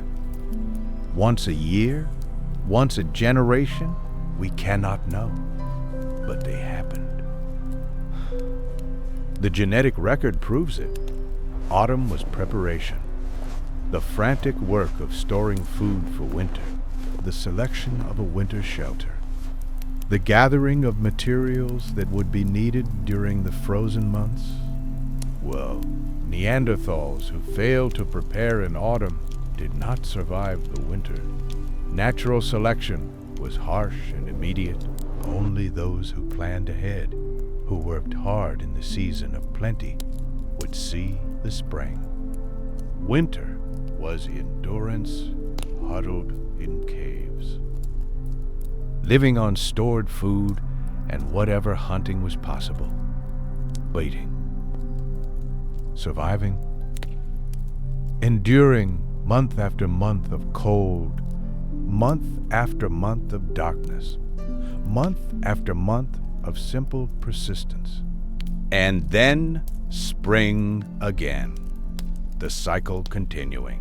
Year after year, century after century, millennium after millennium. For 200,000 years, that is how they did it. Not through any single adaptation, not through any single skill, but through everything together. Bodies built for cold, brains optimized for survival, fire mastered and maintained, shelters constructed from the materials at hand, clothing crafted from prey animals, food hunted and processed and stored, medicine practiced in primitive but effective forms, community maintained through cooperation and care, every piece essential, every element required. Remove any one, and the whole system fails. This is the answer to our question. How did Neanderthals survive the Ice Age without freezing to death? They survived by being complete, by having every necessary piece in place, by passing knowledge from generation to generation, by caring for each other, by never giving up. But there is more to the story. We have not yet talked about why, despite all their success, Neanderthals eventually disappeared. We have not talked about what happened when modern humans arrived in Europe. We have not talked about the final chapters of the Neanderthal story. That comes next. But for now, let yourself rest with what you have learned. The Ice Age survivors are sleeping now, have been sleeping for 40,000 years, in caves across Europe.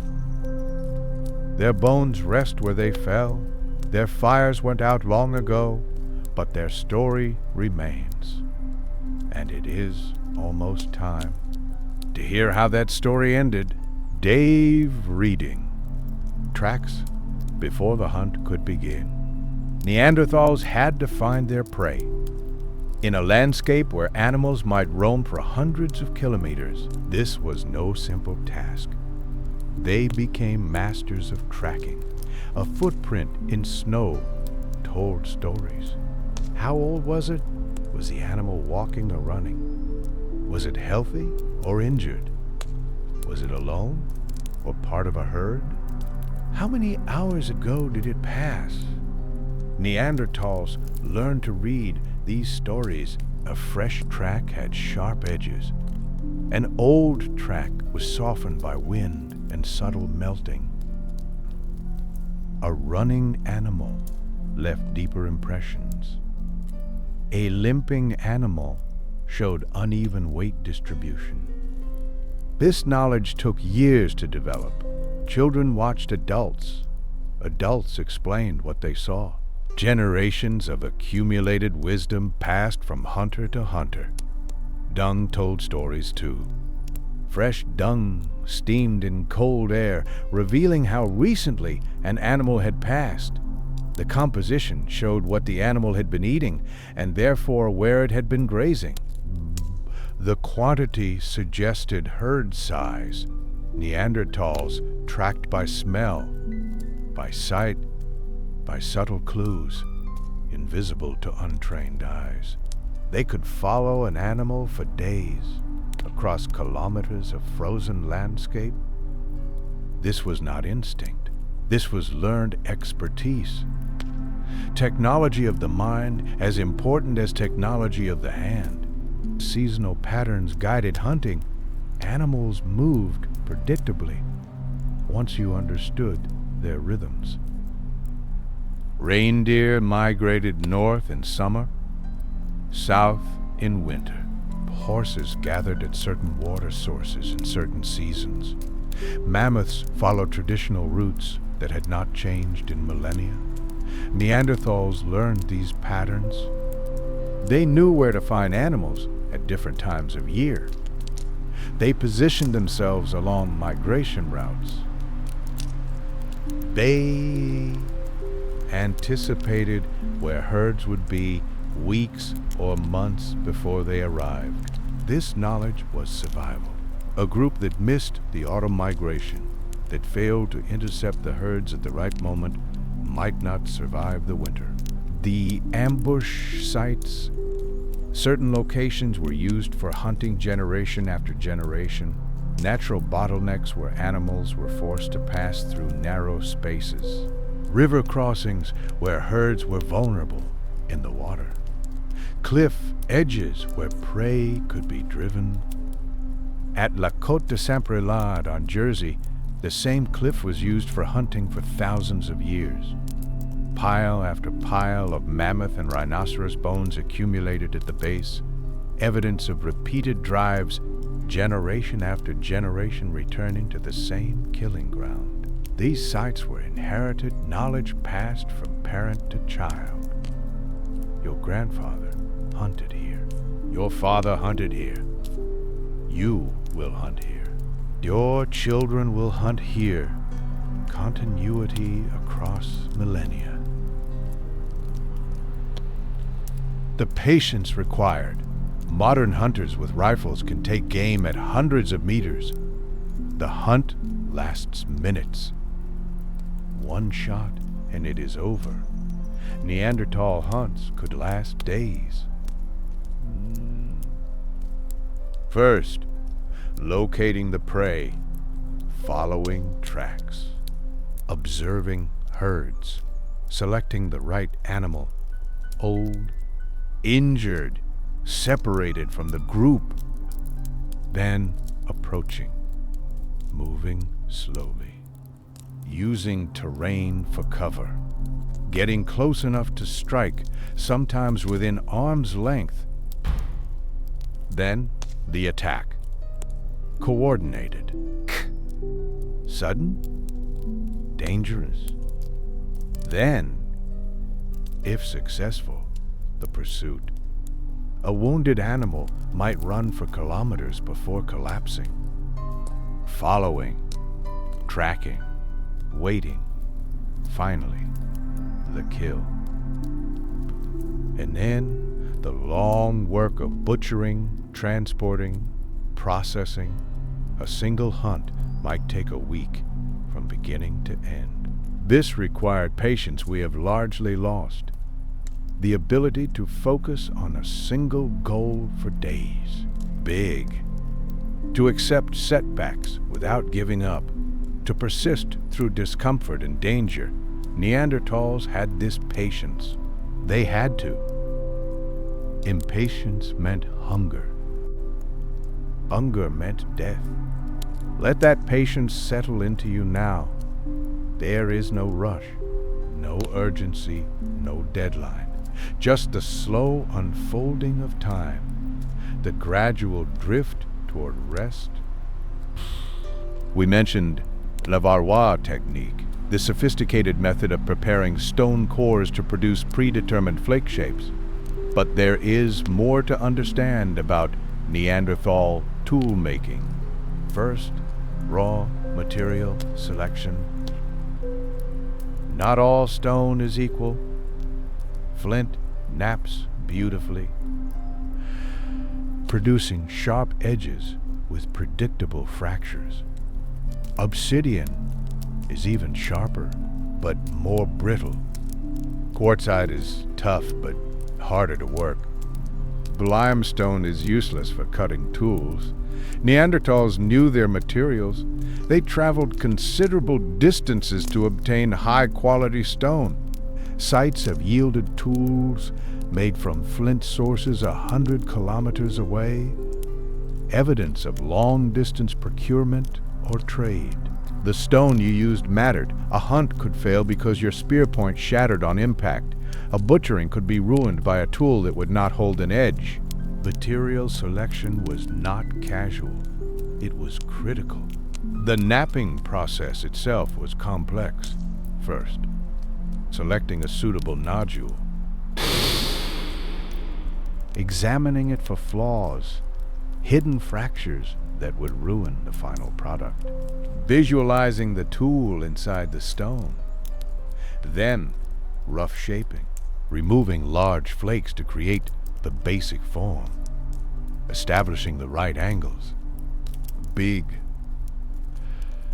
Creating platforms for subsequent strikes. Then, refinement.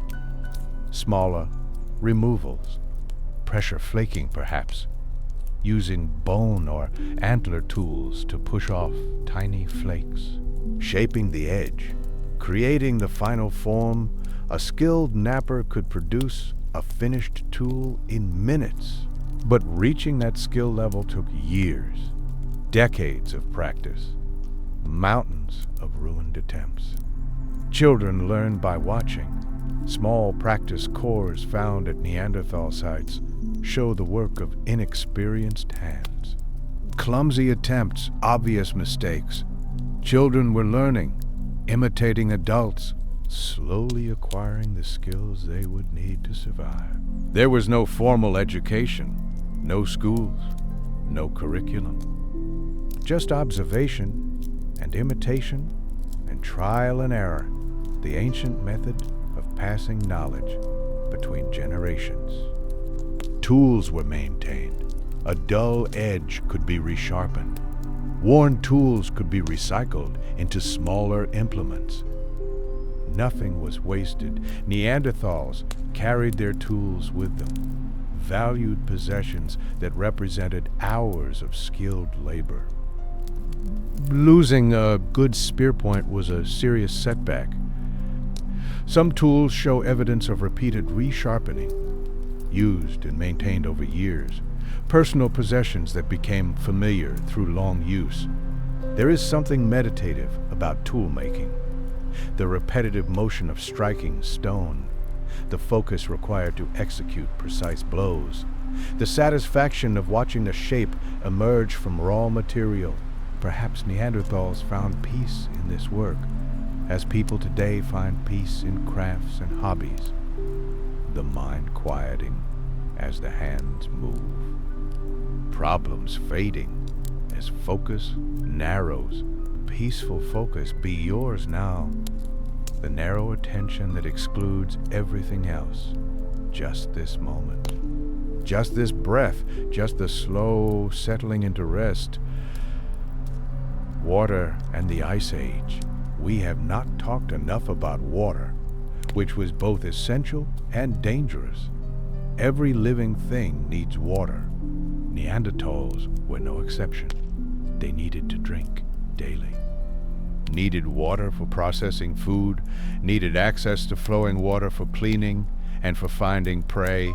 But in the Ice Age, water was complicated. Rivers froze solid for months.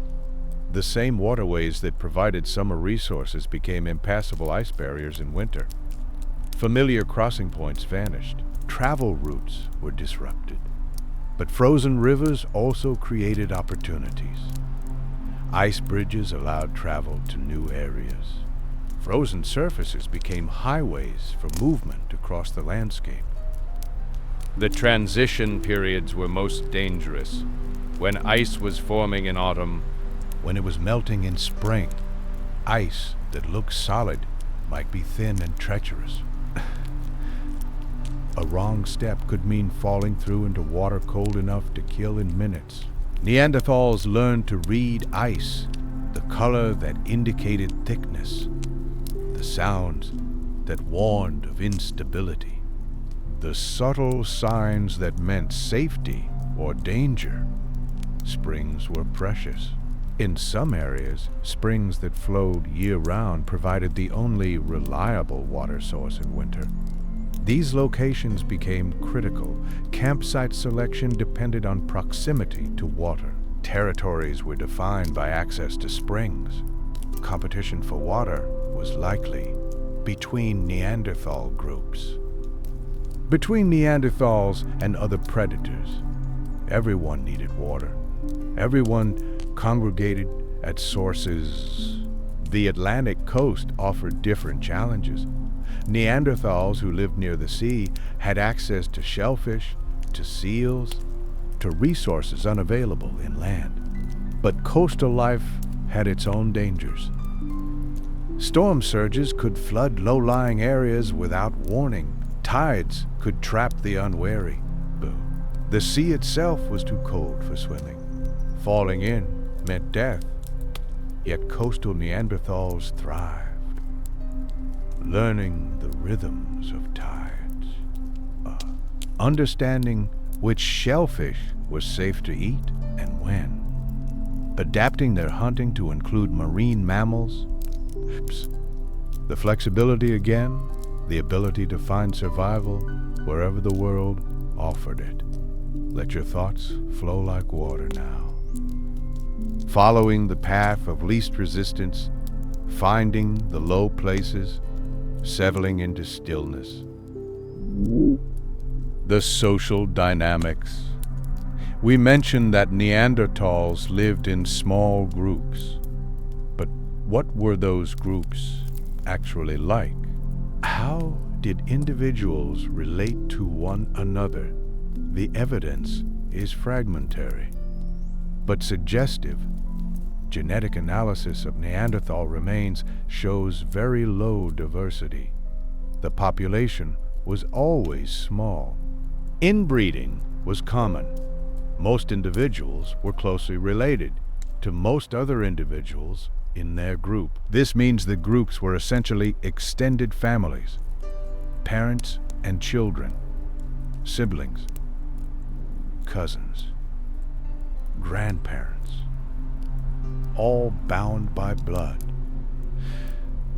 The implications are significant. In a family group, cooperation comes naturally. You help your relatives because their survival aids your own genetic legacy. The mathematics of kin selection favors sharing, caring, protecting. The evidence of care for disabled individuals makes more sense in this light. Shanidar I was probably related to everyone who cared for him. They were keeping alive a brother, a father, a son. Not a stranger. It's a big shadow. But family. Conflict within groups was probably rare. You do not fight with people you need for survival. You do not waste energy on disputes when every calorie matters. Small groups living at the edge of survival learn to cooperate or they die. This does not mean perfect harmony. Tensions surely existed. Disagreements happened. But the fundamental incentive structure favored cooperation over conflict. Between groups was different. Encounters with other Neanderthal groups were probably rare and charged with uncertainty. Were these strangers friends or enemies? Were they competitors for scarce resources? Were they potential mates? The genetic evidence shows that mate exchange occurred. Individuals sometimes moved between groups. This prevented the worst effects of inbreeding, maintained genetic diversity, perhaps spread knowledge and skills between populations. But how these exchanges happened, peacefully or through conflict, willingly or by force, we cannot know. The deaths were mourned. We return to the burials because they tell us so much. Deliberate burial, the intentional interment of the dead, is rare in nature. Most animals leave their dead where they fall. Only creatures with complex social bonds, with emotional connections, with concepts of loss, bury their dead. But Neanderthals buried their dead. Not always. But often enough that we have found dozens of deliberate Neanderthal graves. The Shanidar flower burial remains controversial, too. Some scientists believe the pollen was naturally deposited. Others believe flowers were deliberately placed. But other burials are less ambiguous. Bodies positioned in fetal positions. Graves dug into cave floors. Stones placed over bodies. Grave goods accompanying the dead. At La Chapelle-aux-Saints, an elderly Neanderthal with severe arthritis was buried in a pit dug specifically for the purpose. The effort required was considerable, far more than simply abandoning the body. Someone cared enough to dig that grave, to place the body carefully inside, to cover it with earth, to mark the spot somehow. That is not primitive behavior. That is love. That is grief. That is recognition that death is significant. If you feel yourself growing heavy now, let it happen. The weight of these ancient emotions, grief and love and loss, settling over you like a blanket. The Neanderthals knew what we know, that life ends, that those we love will die, that someday we too will become bones in the earth. And they responded as we respond, with ritual, bed, with care, with the hope that something persists beyond the grave. The children we have not discussed enough. Childhood in the Ice Age was brief and dangerous, but it was still childhood. At Gibraltar, archaeologists found a set of tiny footprints, Neanderthal children walking on a sandy surface that later hardened to stone. The prints showed children running, playing, being children. 40,000 years later, we can see where they ran. We can count their toes. We can imagine the games they played. Play is how young mammals learn. Neanderthal children were no different. They played at hunting, developing the skills they would need as adults. They played with tools, learning to nap and cut and scrape. They played at fire tending, practicing the endless vigil. The small stone tools found at many sites, sized for small hands, were probably practice pieces. Children learning to strike stone, making their first crude attempts. Being corrected by patient adults, childhood ended early.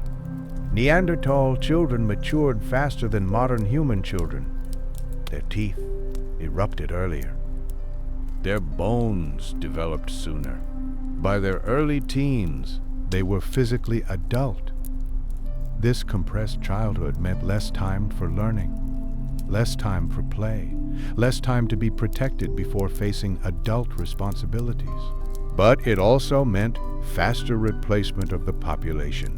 A species that matures quickly can reproduce more generations in the same time span. In a dangerous world, this might be an advantage. Some children did not survive. Infant mortality was high. Disease, accident. The simple harshness of Ice Age life. Many children born did not reach adulthood. The tiny skeletons found at Neanderthal sites speak to this reality. Lives that ended before they truly began. Potential unrealized. Futures that never happened. The grief must have been constant. Every parent who has lost a child knows this grief. Neanderthal parents knew it too, probably knew it more often than we can imagine. Yet they kept going, kept having children, kept raising them, kept hoping that this one would survive, would grow, would carry the group into the future. That persistence in the face of constant loss is perhaps the most human thing about them. Let the children rest now, the small footprints in stone, the tiny bones in the earth, the games that ended long ago, beneath skies we would not recognize, in a world that no longer exists. And now they sleep, as all children eventually sleep, as you are sleeping now. The long summers. We have spoken much of winter, because winter was the crucible, but summer existed too, brief and precious. For a few months each year, the Ice Age relented. Temperatures rose above freezing, snow melted.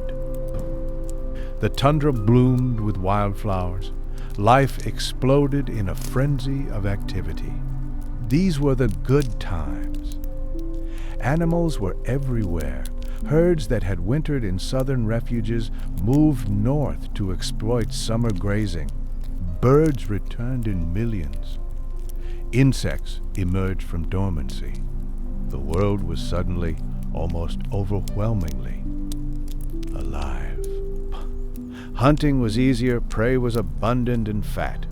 Long daylight hours extended the time available for pursuit. The frozen barriers of winter disappeared, opening territories that had been inaccessible for months. Gathering became possible. Plants that had been buried under snow emerged and grew. Berries ripened. Roots could be dug. The plant foods that were unavailable in winter briefly returned. Summer was the time for travel. With the land open and food abundant, Neanderthals could range farther than usual. They visited stone sources to replenish tool materials.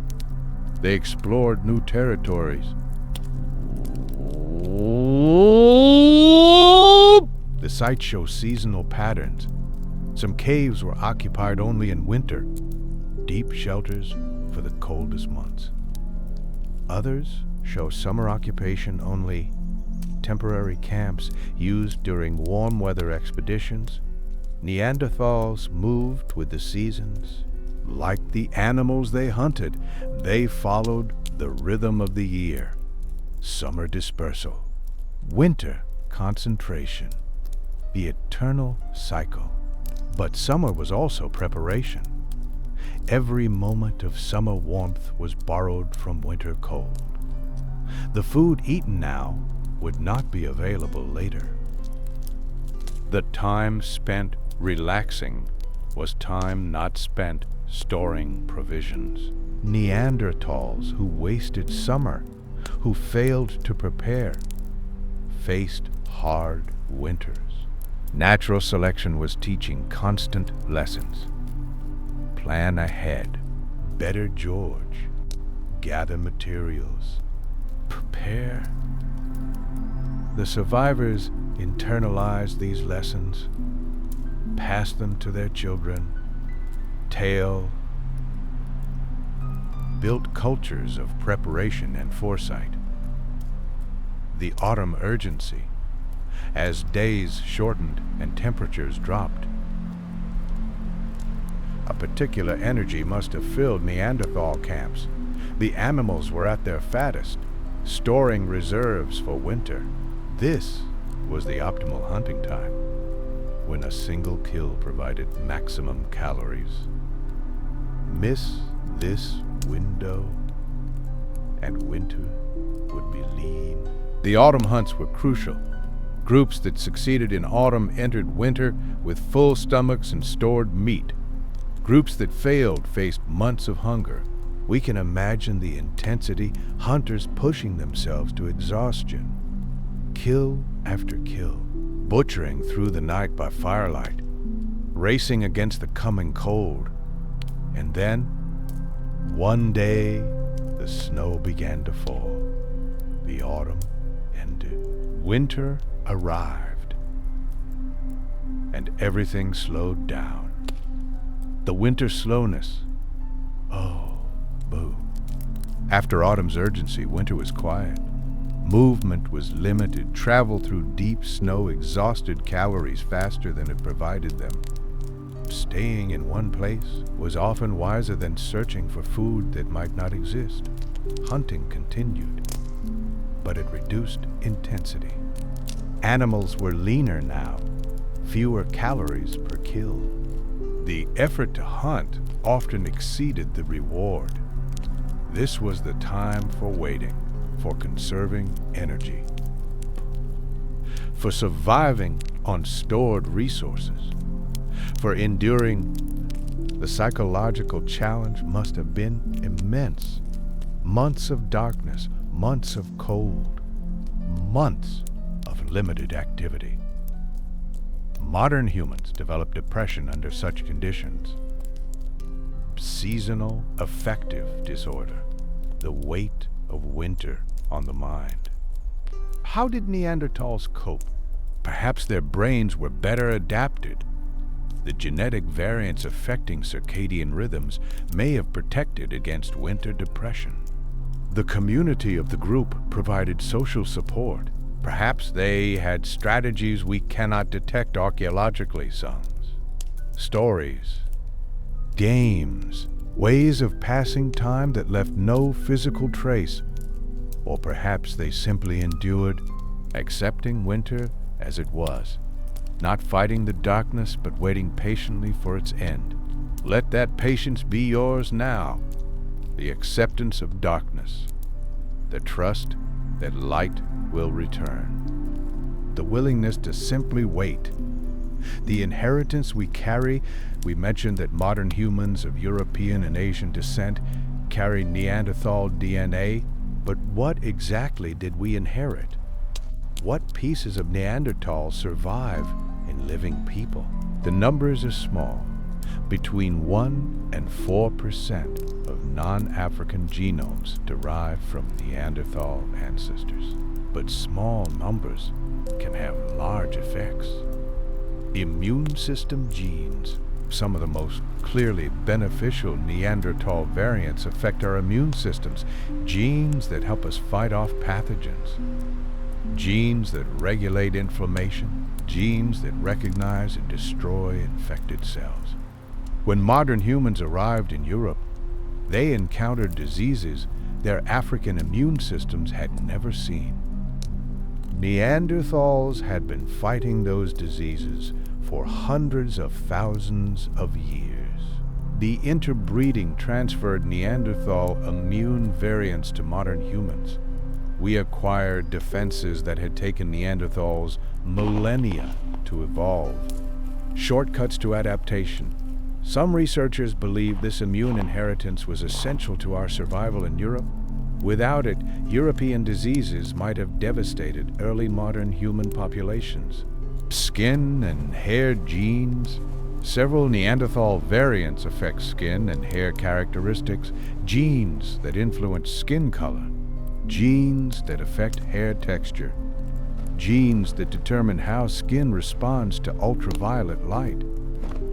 Europe has less sunlight than Africa. Skin adapted to tropical sun does not work well in northern latitudes. Vitamin D synthesis requires UV exposure. Too little leads to deficiency. Neanderthal skin variants may have helped modern humans adapt to European light conditions. Lighter skin that could synthesize vitamin D more efficiently. Devastate. Hair characteristics suited to cold climates. Not all of these variants are beneficial today. Some are associated with increased sun sensitivity and skin cancer risk. Adaptations for the Ice Age may not serve as well under modern conditions. Fat metabolism genes. We mentioned earlier that Neanderthals had variants affecting how they process dietary fat. Some of these variants persist in modern populations. In the Ice Age, efficient fat metabolism was essential. In the modern world, it may contribute to obesity and related diseases. What helped survival then may harm health now. The irony is poignant. The inheritance that kept our ancestors alive, now killing their descendants. Adaptation always has a context. Change the context and benefits become burdens. Pain sensitivity genes. One Neanderthal gene variant affects pain perception. People who carry it experience slightly more intense pain from certain stimuli. Why would this have been beneficial? Perhaps heightened pain sensitivity provided better warning of injury. In a world without antibiotics where a small wound could become fatal infection, noticing pain early might prompt faster treatment. Or perhaps the variant was neutral in Neanderthals, beneficial only through linkage to other useful genes. Evolution does not optimize single traits, it selects whole packages. Mental health connections. Some Neanderthal variants have been linked to mental health conditions in modern populations. Depression, anxiety, addiction. The connections are complex and not fully understood. But consider the context. Neanderthal psychology was shaped by Ice Age conditions, hypervigilance against predators, caution in unfamiliar situations. Strong responses to threat. These traits were adaptive in the Ice Age. They kept Neanderthals alive. In the modern world, they may manifest as anxiety disorders, excessive worry in environments that are actually safe. We carry Ice Age minds in a world that no longer requires them. The mismatch creates suffering. We are safe in the cave. Let that thought dissolve now.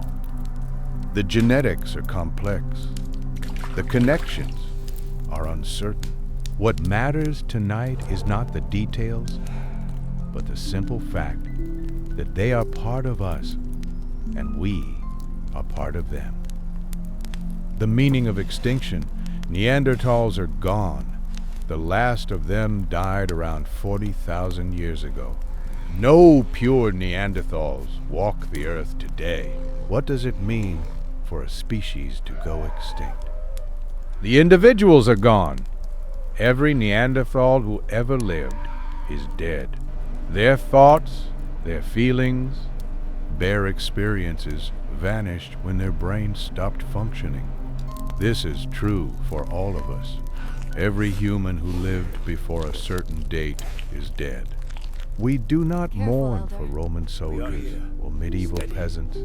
Their extinction as individuals is simply the way of things, but species extinction feels different.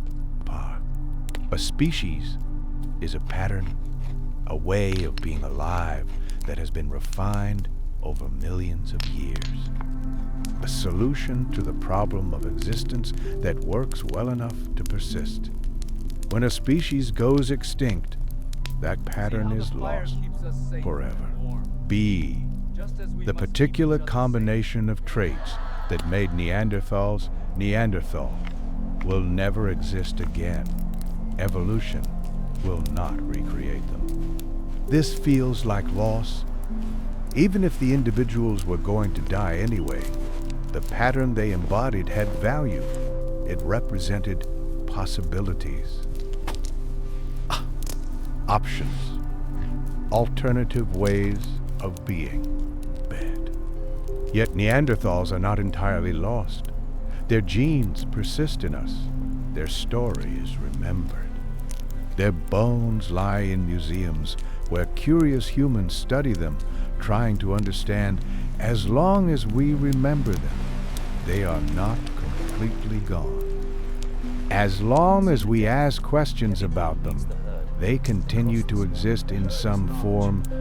Perhaps this is the best any species can hope for.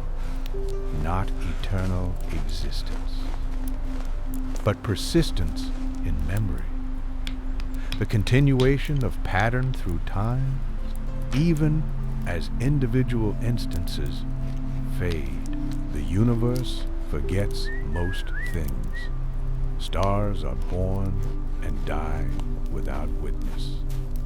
Galaxies collide in silence. Species evolve and vanish without anyone noticing.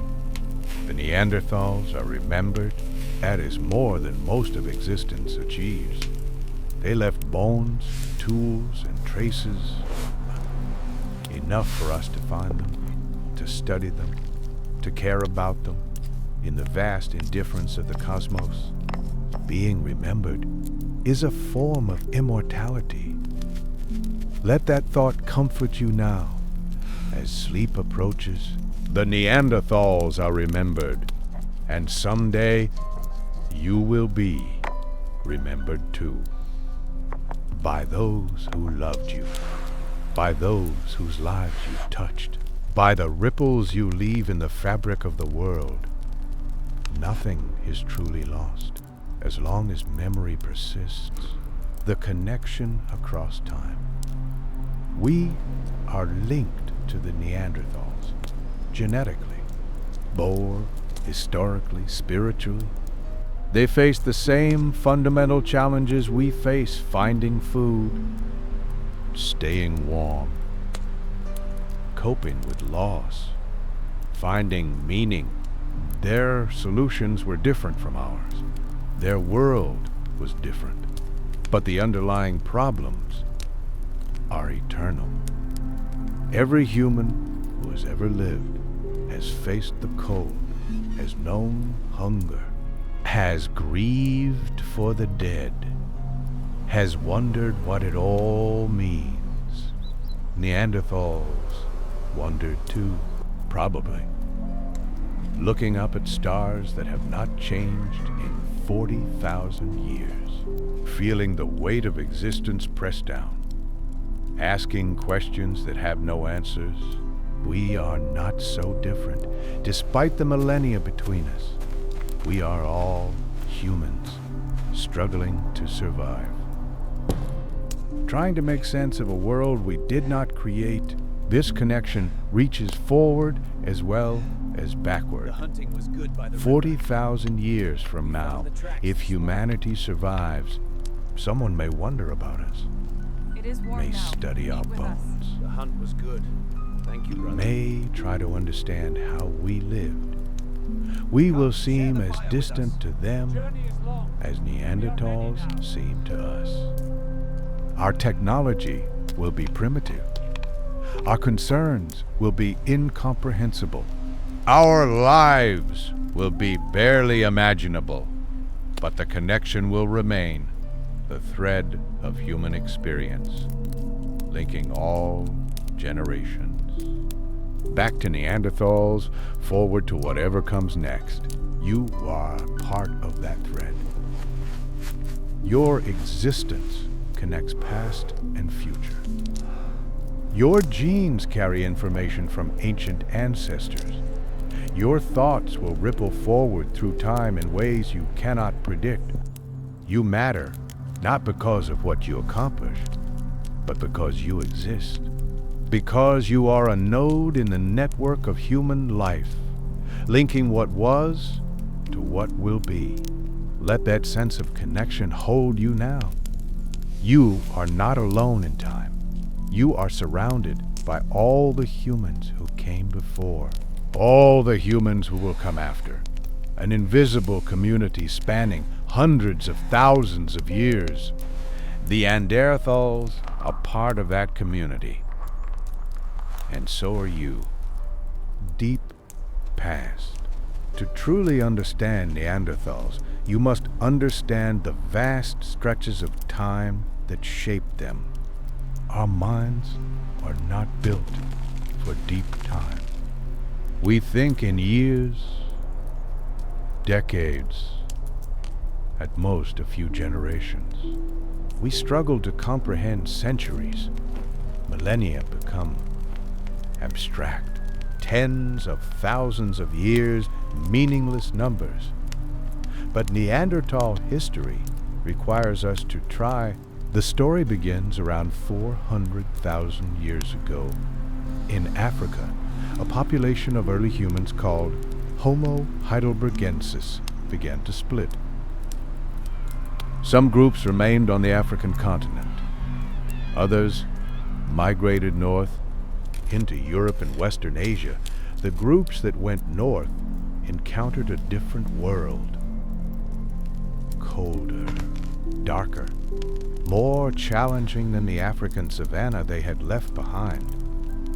Over the next 200,000 years, these northern populations changed, generation by generation.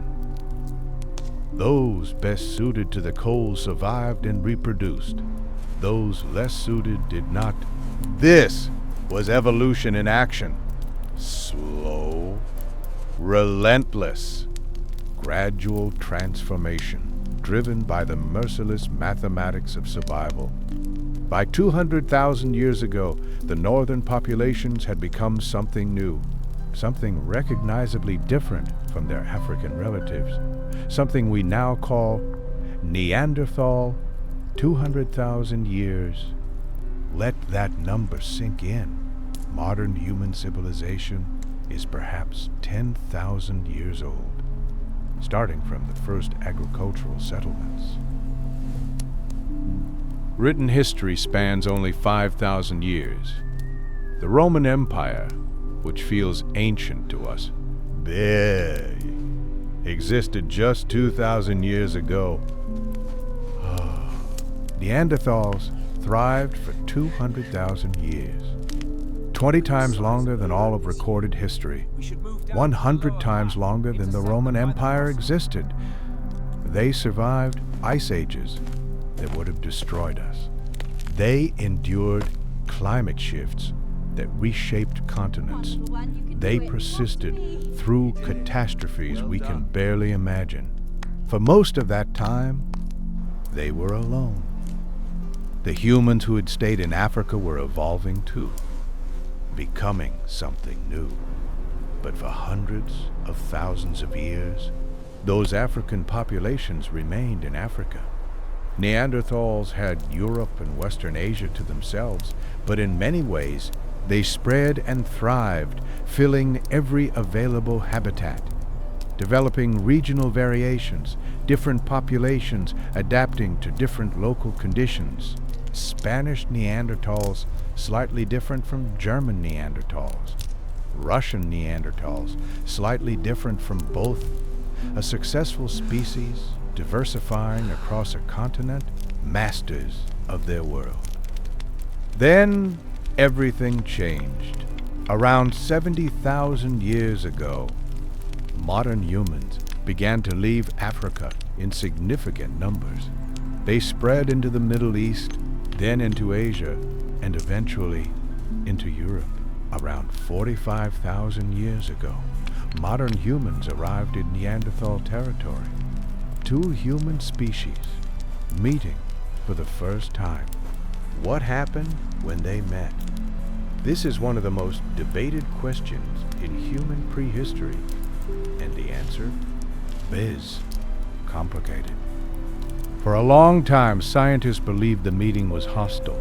Modern humans, with their superior technology, their more complex social organization, their advanced language, simply outcompeted Neanderthals, drove them to extinction, perhaps even killed them directly. The story was one of replacement. The old species swept away by the new. We now know this was too simple. The genetic evidence tells a different story. When scientists sequenced the Neanderthal genome in 2010, they made a startling discovery. People of European and Asian descent carry Neanderthal DNA. Between 1 and 4% of their genome inherited from Neanderthal ancestors. This could only mean one thing. Modern humans and Neanderthals interbred. They did not simply fight. They did not simply avoid each other. At least sometimes. They formed relationships, had children, raised families together. We are not pure Homo sapiens.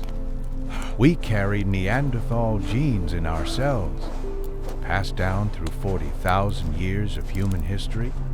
Think about what that means. Somewhere in Ice Age Europe, a modern human and a Neanderthal came together.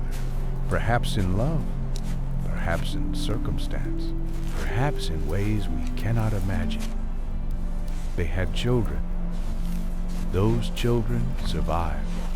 Those children had children of their own. And through 40,000 years, those genes persisted until they reached you. If you have European or Asian ancestry, you carry a small piece of Neanderthal inside you. They did not entirely disappear. They became part of us. Let that thought rest gently in your mind.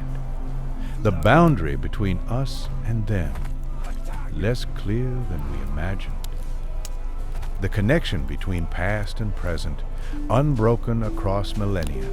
But if Neanderthals interbred with modern humans, if they became part of our ancestry, why did they disappear as a separate species?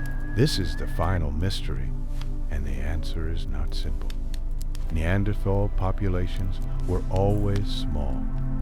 Genetic analysis suggests that at any given time, there may have been only a few thousand Neanderthals alive in all of Europe. They lived in small, scattered groups, separated by vast distances. This worked fine when they had the continent to themselves. But when modern humans arrived, everything changed. Modern humans came in larger numbers, with larger social networks, more complex communication, more efficient hunting techniques.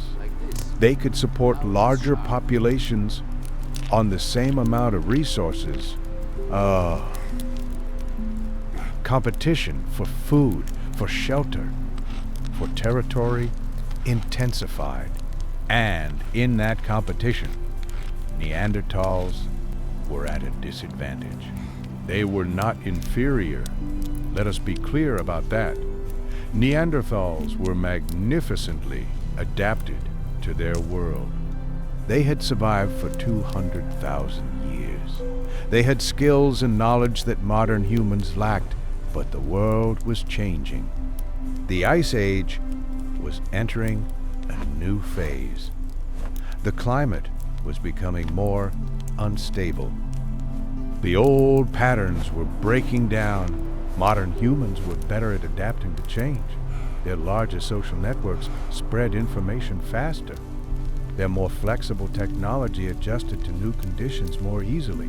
Their higher population densities meant they could absorb losses that would devastate Neanderthal groups. It was not a war, not a conquest, not a genocide. It was absorption. Neanderthal groups, already small, intermarried with modern humans. Their children were raised in modern human communities. Their genes persisted, but their identity dissolved. Over the course of perhaps 5,000 years, Neanderthals ceased to exist as a separate species, not because they were killed, but because they were absorbed. The last Neanderthals' genetic and archaeological evidence suggests the final Neanderthal populations survived in southern Iberia, in caves along the coast of what is now Spain and Portugal. These last groups held on for a few thousand years after Neanderthals had disappeared elsewhere, a remnant population clinging to survival in their final refuge. Around 40,000 years ago, give or take a few millennia, the last of them died. The last individual who was more Neanderthal than modern human drew their final breath, and a species that had thrived for 200,000 years vanished from the earth. If that feels sad to you, it should. Something was lost when the Neanderthals disappeared. A way of being human that had evolved over hundreds of millennia. A different answer to the question of how to survive on this planet. They were not our ancestors in the direct sense, but they were our relatives, our cousins. The closest thing to another human species we have ever known, and they are gone. Yet not entirely. The Neanderthal genes that persist in modern populations are not random. Some of them have been preserved by natural selection because they remain useful. Genes affecting skin and hair characteristics, helping us adapt to northern latitudes. Genes affecting the immune system, providing resistance to diseases. Genes affecting fat metabolism, perhaps still helping us extract energy from dietary fat. The Neanderthal survival toolkit, passed on to us, still functioning 40,000 years later. When you shiver in the cold and feel your body generating heat to warm you, part of that response may trace back to Neanderthal ancestors. When you fight off an infection, Neanderthal genes may be helping your immune system. They live on in you, in us, in the species that absorbed them so long ago. Let that be a comfort. As you drift toward sleep, the Neanderthals did not lose. They did not fail. They survived in the only way that was possible, by becoming part of something larger. What does it mean to be human? We ask this question as though there is one answer, as though humanity is a single thing, defined and bounded the same across all time and space. The Neanderthal story suggests otherwise. For 200,000 years, being human meant something different than it means today. It meant compact bodies and large noses. It meant thrusting spears and mammoth bone shelters. It meant small groups huddled around fires in frozen caves. That was human, every bit as human as we are. Different, but not less. And before Neanderthals, other forms of human existed. Homo erectus, who spread across the old world 1 million years before Neanderthals evolved. Homo heidelbergensis, the common ancestor of Neanderthals and modern humans. And after Neanderthals, who knows what forms humanity might take, what adaptations might emerge over the next 100,000 years. What new answers to the question of survival might evolution discover? We are not the final form of humanity. We are a moment in a story that began millions of years ago and will continue long after we are gone. The Ice Age is over now. The glaciers retreated around 11,000 years ago. The world warmed. The mammoth herds disappeared. The tundra gave way to forest. The world that shaped Neanderthals' world. They were so magnificently adapted to survive no longer exists. Perhaps that is the deepest tragedy. They were built for a world that was passing. When that world finally died, they died with it, but the lessons remain. The Neanderthals teach us that survival is not about strength alone. It is about adaptation, of flexibility, about cooperation, about caring for each other. They teach us that intelligence takes many forms, that there are many ways to solve the problem of being human, that our way is not the only way. They teach us that nothing lasts forever, that even a species can endure for 200,000 years and still eventually disappear. That permanence is an illusion, and they teach us that we are connected to the deep past, to our ancestors, to the planet that shaped us. We are not separate from nature. We are nature evolved to survive, carrying the genes of those who came before. If you carry Neanderthal DNA, as most people of non-African descent do, you carry a piece of the Ice Age inside you, a fragment of that frozen world, preserved in your cells. Very experienced, 40,000 years after the last Neanderthal died. You are their legacy, their continuation, the proof that they did not entirely fail. Let that thought be the last thing you hold as sleep takes you. You are not alone. You have never been alone. Behind you stretches an unbroken chain of survival, reaching back through modern humans, through Neanderthals, through all the forms of life that preceded them. You exist because they survived. You carry their success in your genes. You continue their story just by being alive. The fire is dying down now. The flames that kept Neanderthals warm through countless winters, the same flames that warm us still, are settling into embers. Let them settle. Let the warmth fade into gentle heat. Let the light dim to a soft glow. The Ice Age is far away, the mammoths are gone, the glaciers have retreated, the Neanderthals have passed into memory, but the night remains. The darkness that has covered the earth since the beginning of time. The same darkness that our ancestors faced, the same darkness that you face now, and in that darkness, sleep. The same sleep that rested Neanderthal hunters after long days of pursuit. The same sleep that healed their wounds and restored their strength. The same sleep that your body craves after everything you have learned tonight. Let the questions fade. How did they survive? You know now. Bodies built for cold, through fire mastered and maintained, through shelters and clothing and community, through knowledge passed from generation to generation, through love that cared for the sick and honored the dead. They survived because they refused to die, because they were clever and adaptable and determined, because they were human in every way that matters. And you will survive too.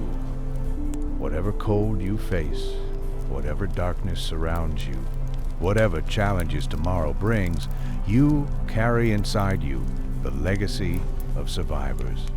200,000 years of modern human resilience, 200,000 years of Neanderthal adaptation, millions of years of life persisting against all odds. That is your inheritance. Use it. But not tonight. Device, tonight you surrender to the darkness that has always been kind to those who trust it, is only. Tonight you sleep. The Neanderthals are sleeping now, have been sleeping for 40,000 years. In caves across Europe, their bones lie still. Their fires went out long ago.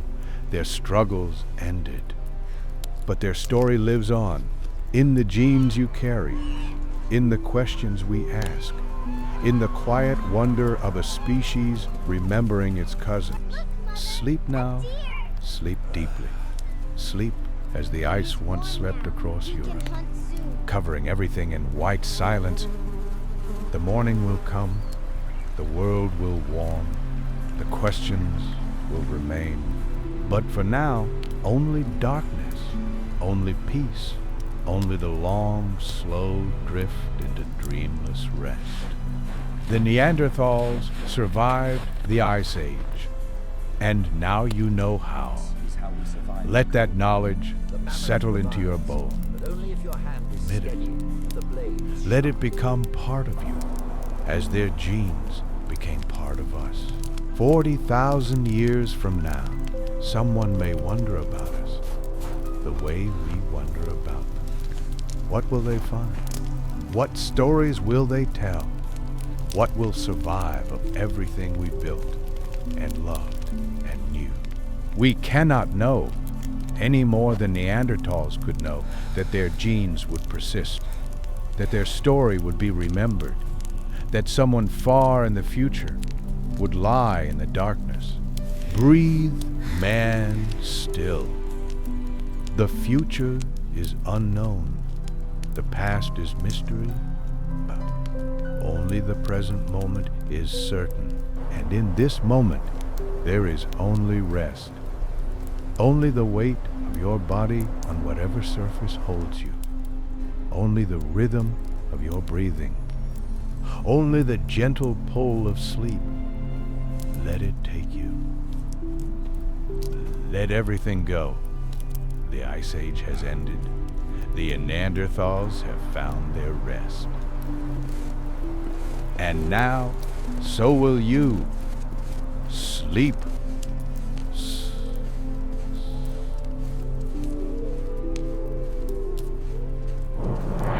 But before you drift away completely, one final thought. We have journeyed tonight through the frozen world of our Neanderthal cousins. We have seen how they survived temperatures that should have killed them, how they built lives in a world of ice and darkness. But the ancient world holds many more secrets, many more stories of survival against impossible odds, many more questions that have waited thousands of years for answers. In our next journey together, we travel to a different kind of cold. Not the cold of ice, but the cold of empire. The cold of conquest, the cold of defeat. We travel to ancient Rome, when Roman legions conquered foreign lands. They did not simply claim territory, they claimed people. And among those people, the most valuable prizes of all were the queens. What happened to a captured queen once she fell into Roman hands? What did Roman soldiers do to these royal women before the triumph parade through Rome, where they would be displayed like trophies before jeering crowds? The answer is darker than you might imagine. And more human. That story waits for you whenever you are ready to hear it. In a video called What Roman Soldiers Did to Captured Queens Before the Triumph Parade. But for now, let sleep take you.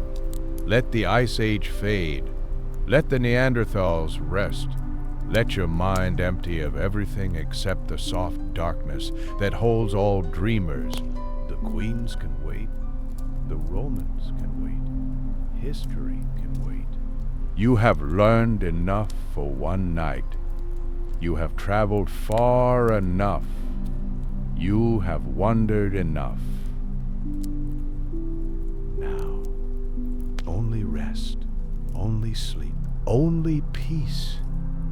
Until we meet again in the ancient darkness, where all stories begin and all stories end.